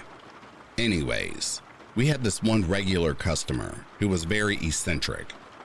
He made me really uncomfortable, if I'm being honest. He had strange vibes. It was in the middle of a scorching summer, and he always wore many layers and a large parka with faux fur trim and sunglasses. I never once saw his eyes. He would get out of his car and run for the door in his big coat, shielding himself from the sun. He always ordered almost every item on the menu, but always said it was not for him, and he didn't like the food there personally. One day he came in and ordered the whole menu as per usual. I was checking him out at the cash register, and he leaned in and softly said to me, "You seem like a nice young woman. I need to warn you about something.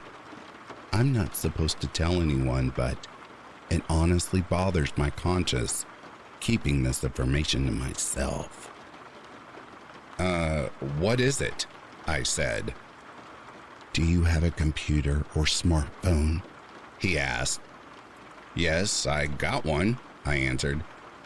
"Get rid of them immediately," he said sternly. Why's that?" I asked. "I have a friend who has certain government ties. Nothing is private. The government will be monitoring everything, and it's all permanent. He told me that they are planning to put up concentration-type camps in some major U.S. cities. They will use the information on your cell phones to decide who will go and where they will go. I've gotten rid of everything that can be traced, and I'm planning on running away soon. Please stay safe," he urged.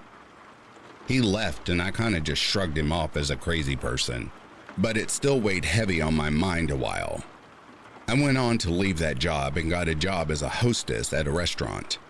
A year passed by, and I'd pretty much forgot about that whole encounter until one we would cross paths again. I was at the front host stand where I greet and seat guests arriving at the restaurant when a limousine pulls up and a man gets out, accompanied by 2 large bodyguards at his side. It was the guy from the coffee shop. This time he was wearing a sleek tuxedo and the same sunglasses.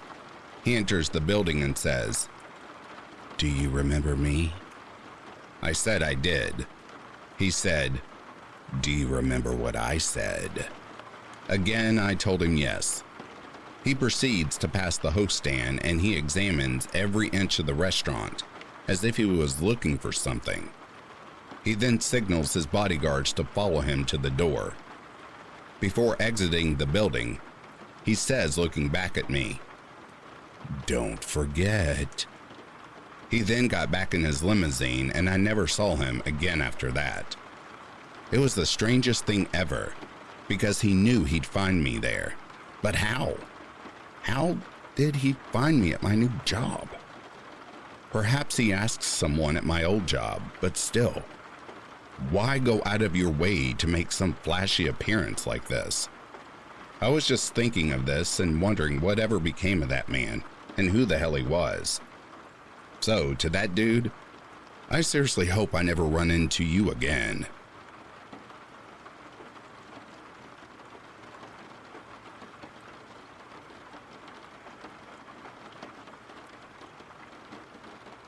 Recently, I moved out of my apartment.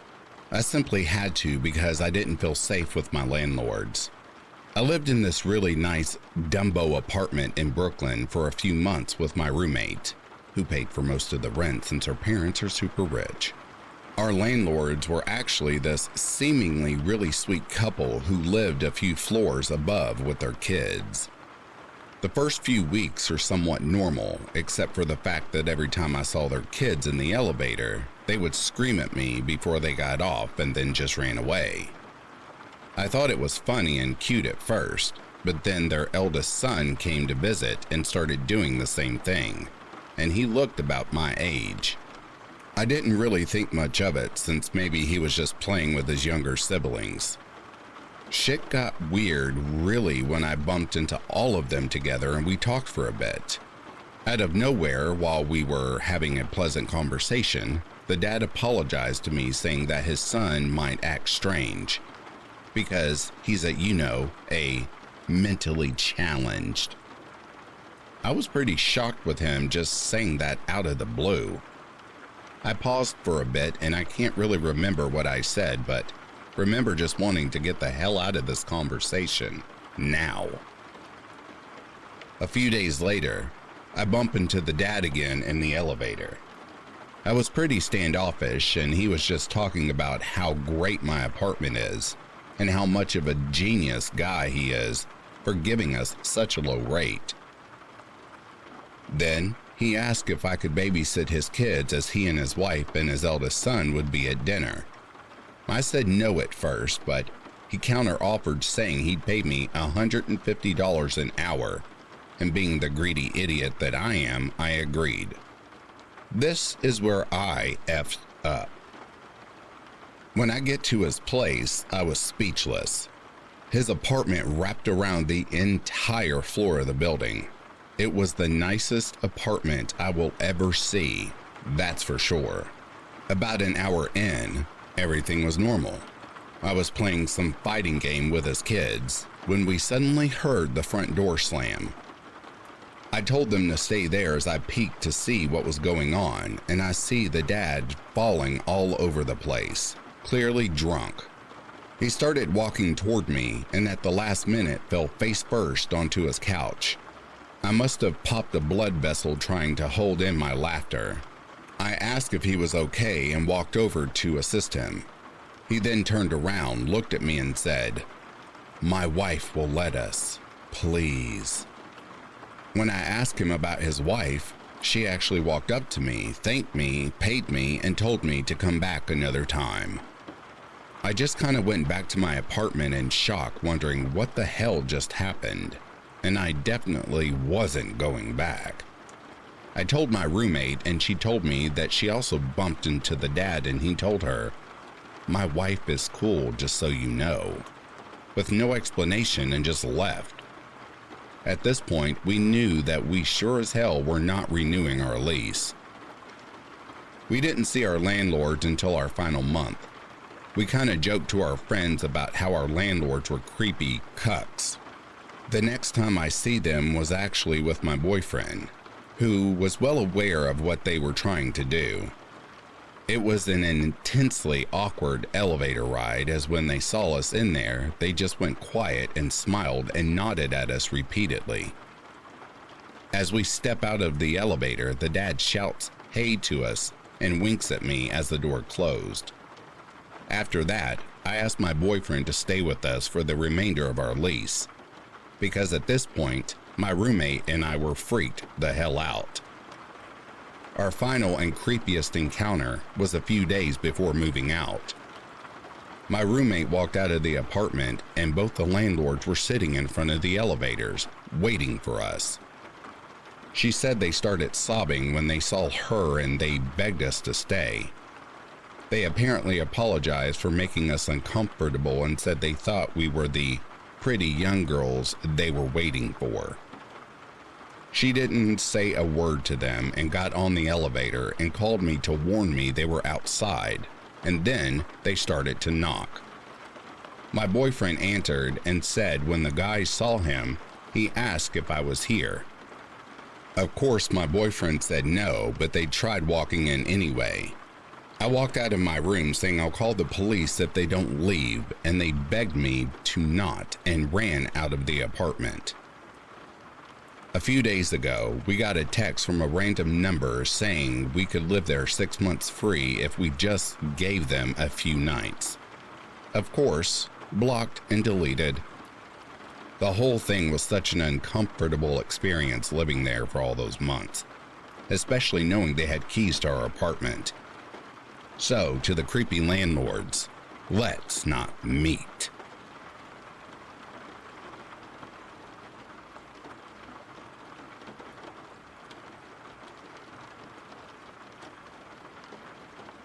I live in a relatively safe neighborhood, barring the occasional mugging attempts, one of which took place right against my bedroom window with one of my neighbors, or the few times a random guy in his car follows me to my place asking for my phone number. Things are generally stable. I typically have a way of dealing with those buttholes by taking advantage of a random empty lot on my street where cars don't drive, forcing them to go around the block. And by the time they manage to turn around the corner, I will have ran back into my house. No biggie. A few months ago, some genius in our street paid someone in the city to move the neighborhood garbage disposer to another place, whereas before it was right down the block. Now it's a few minutes away.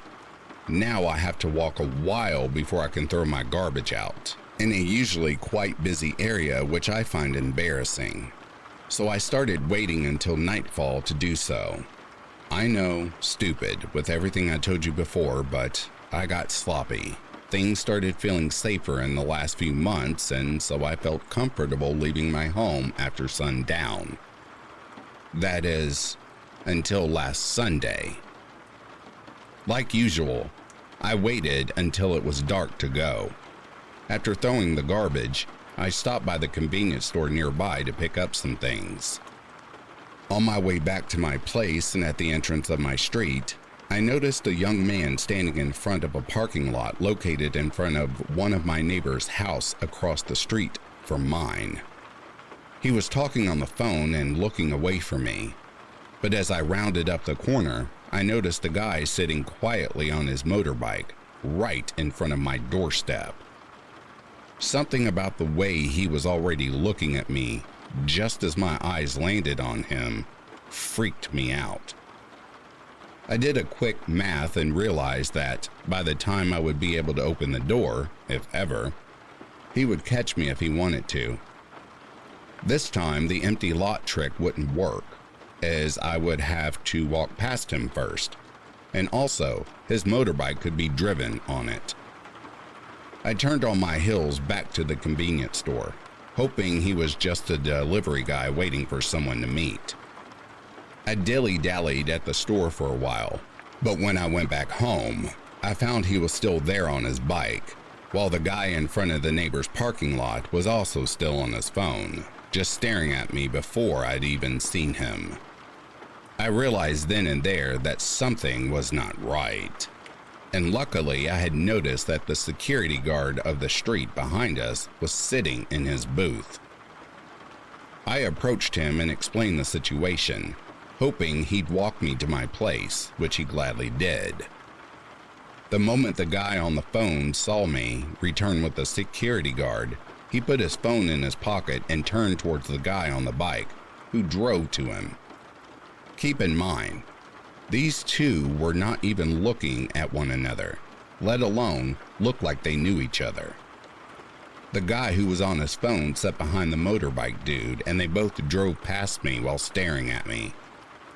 Both the security guard and I agreed that something was funny about the entire situation, and he thankfully waited until I was safely behind locked doors. I don't know if those two wanted to mug me or if they had more sinister intentions, but I'm just glad I trusted my gut and didn't just go home. Otherwise, who knows what would have happened. To the two creepy guys on my doorstep, let's never ever meet again.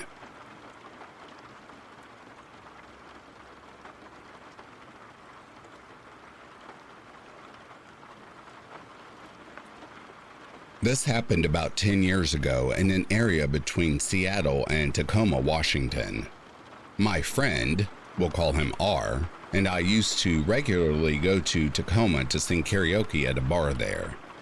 To be honest, I don't think I've ever seen the city of Tacoma during the day. Anyways, so it's about 1 or 2 in the morning and we're heading back to Seattle and we have to stop for gas. He pulls over at the station and I'm buzzed and feeling good, so this creepy station doesn't even register with me. As I'm sitting messing with the radio, suddenly my door swings open. I only saw a flash of him because it was all blindingly quick, but he was kind of medium height, dark skinned, like too much tanning, had a blank stare and tattered clothing. I remember he had a black jacket too, like leather or something, but it was torn and holey. So here I am trying to pull the door closed and I'm realizing this man is very strong. He almost won the tug of war with me trying to slam the door closed. If my adrenaline hadn't kicked in, I don't know what would have happened. I do finally manage to get it closed after maybe only a few seconds and immediately start looking around for my friend, panicked and confused. R has already been yelling at the guy to get the F away from the car. Surprisingly, the man listens. R isn't the most intimidating looking guy or anything, but maybe the guy didn't want to cause a scene. I don't recall there being anyone else outside the station with us that night, but R was being very loud and forceful. So I'm watching the man walk away, and he's not looking back at us or making a sound that I can hear, which is what made this entire thing more unusual. R gets back in the car and he's unusually calm, but like deadpan. Like when you see something terrible but you're too scared to move. I look to see where he's looking and he's looking at the creepy guy who is now facing us with that same emotionless stare, just watching us leave the pump and back towards the street. My eyes are on him the entire time too. We book it out of there and that was the end of that. To this day, I don't stop at gas stations at night at all if I can help it, unless another car is there or it's on a busy street. To the guy who tried to get in my friend's car that night, I hope you turned your life of crime around, but still, let's not meet again.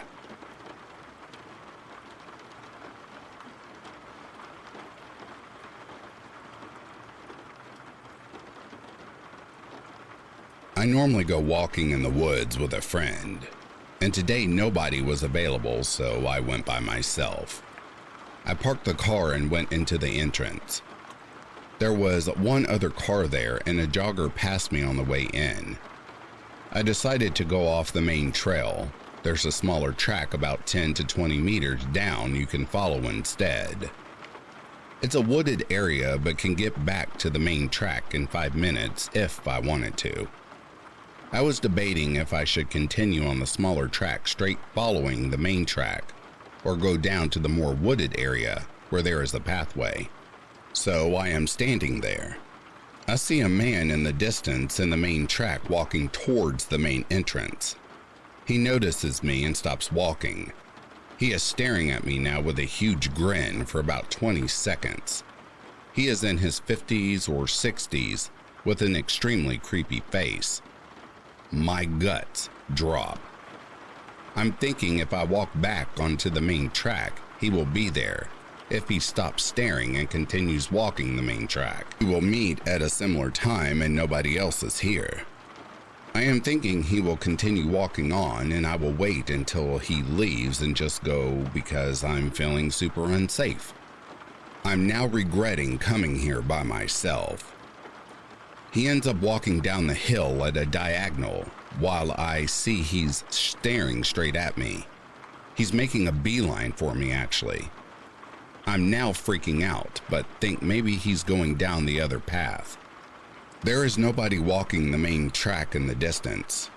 I walk up to the main track.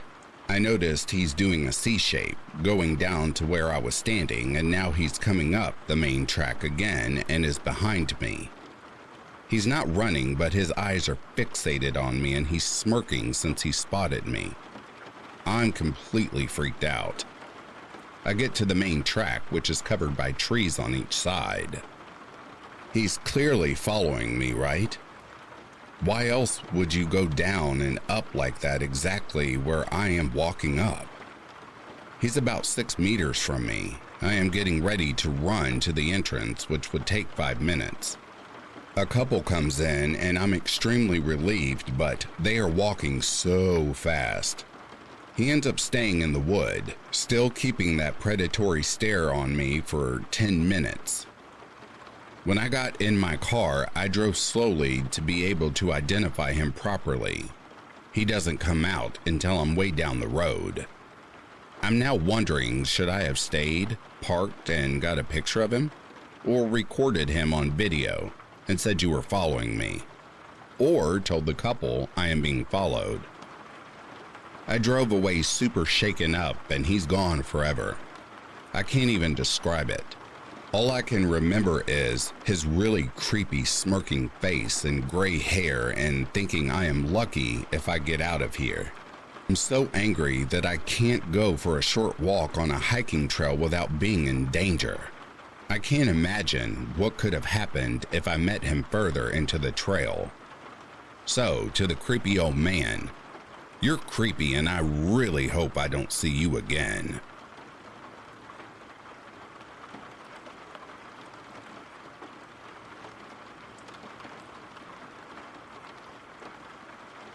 About 30 years ago, my wife and I saved up enough money to put down the minimum on our first house. It was in an okay but not great neighborhood. It was built in 1910. Since we didn't have enough money or stuff to warrant a legit moving company, I gathered several friends to help us move. As we were hauling stuff into the house, my next door neighbor came over and introduced himself to me. His name was Jack. Jack was really friendly and even brought over a plate of cookies to welcome us to the neighborhood. After several minutes of chatting, Jack said something that made me question if I heard him right. Me and the other neighbors were really surprised the house sold given the incident. I first clarified with him that I heard him correctly. I did. After an awkward silence, I asked him, "What incident?" He was at first surprised at my lack of knowledge and then apologetic for bringing it up. "Please," I said again, What incident are you talking about?" He went on to tell me that the former owner was an old woman who was bound and gagged, and then her whole house was robbed. Since we bought it from her kids, we had no idea that this had happened. We knew that the neighborhood wasn't wonderful, but that seemed extreme. On our first night there, a strange thing happened. Just after 10 p.m., the phone rang, but when I answered, no one was on the other end. On the second night, at about the same time, it rang again, and again, no one was there. And the third night, and the fourth night, I then called the operator. This was when landlines and operators were a thing, and asked her to see who was calling me just after 10 every night. She said no one.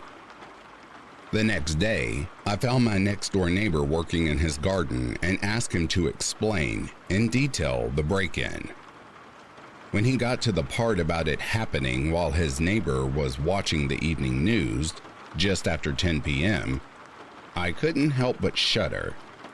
I told my wife, and being the more level-headed one, she thought it was just a weird coincidence. The call came every night that we lived there. It became a bit of a joke for the two of us. We can't go to sleep yet, the phone's about to ring, and sure enough it did, like clockwork. 4 years later, our little boy has just turned 3. One day, my wife had asked him to go play in the basement while she cooked dinner. He told her, "That lady doesn't want me down there." He was happy and matter of fact when he said it, but my wife and I both looked at each other in horror. He was sometimes hard to understand. So we asked him to repeat what he just said, trying our best not to show any emotion. He said exactly the same thing.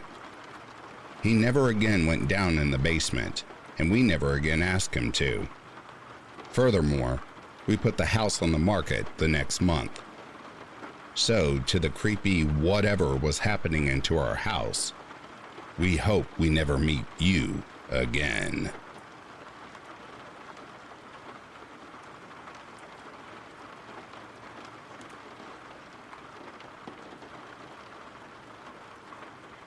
During a university trip to a ski resort, me and some friends went to watch the stars. We were all a part of the astronomy club and wanted to note down some key information we wouldn't have seen with the bright city light. It was our first year in the university, and we went to the forest, but still close to the skiing place. We took some pictures and noted things down until our legs got cold, so we decided to go up. Two of my friends, let's call them Steve and Bob, fell down, grabbing us thanks to instinct, which led us all to fall down.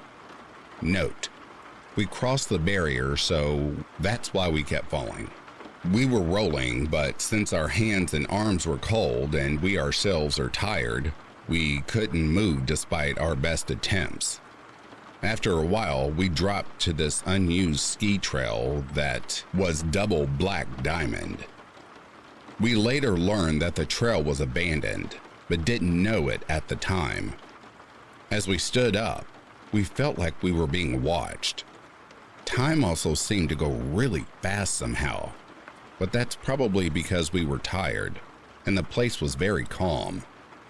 We walked around the trail but heard the scream of a man. We thought someone had tripped like us, so we ran to help, yelling for him. No response ever came from the man, other than screaming, moaning, groaning, and crying. We yelled again, but the man never responded. As we closed in the distance, some of us tried to go back because the man might do something bad to us. But as we walked just a few steps closer, we saw the shadow of a 30-ish-year-old man weeping. We were probably around 20 meters away, but that man was the most scary thing I have seen my entire life. Doing nothing but crying on the snow, with nothing but a jacket and a pair of sweatpants. As soon as we saw him, we ran as fast as we could, up, holding back the pain. We spent a good 30 minutes reclimbing that cliff. When we finished, we quickly ran back to our rooms. We reported the incident to the police, but I never heard back the response. This was legit the scariest thing that has ever happened to me and my group of friends. The trail somehow made time go so fast with its calmness and beautiful glow under the moonlight and the light of the stars. My memory is kind of crappy, but I remember that what felt like 5 minutes wandering was almost 15 minutes outside. To the creepy man on that trail, let's not ever meet again.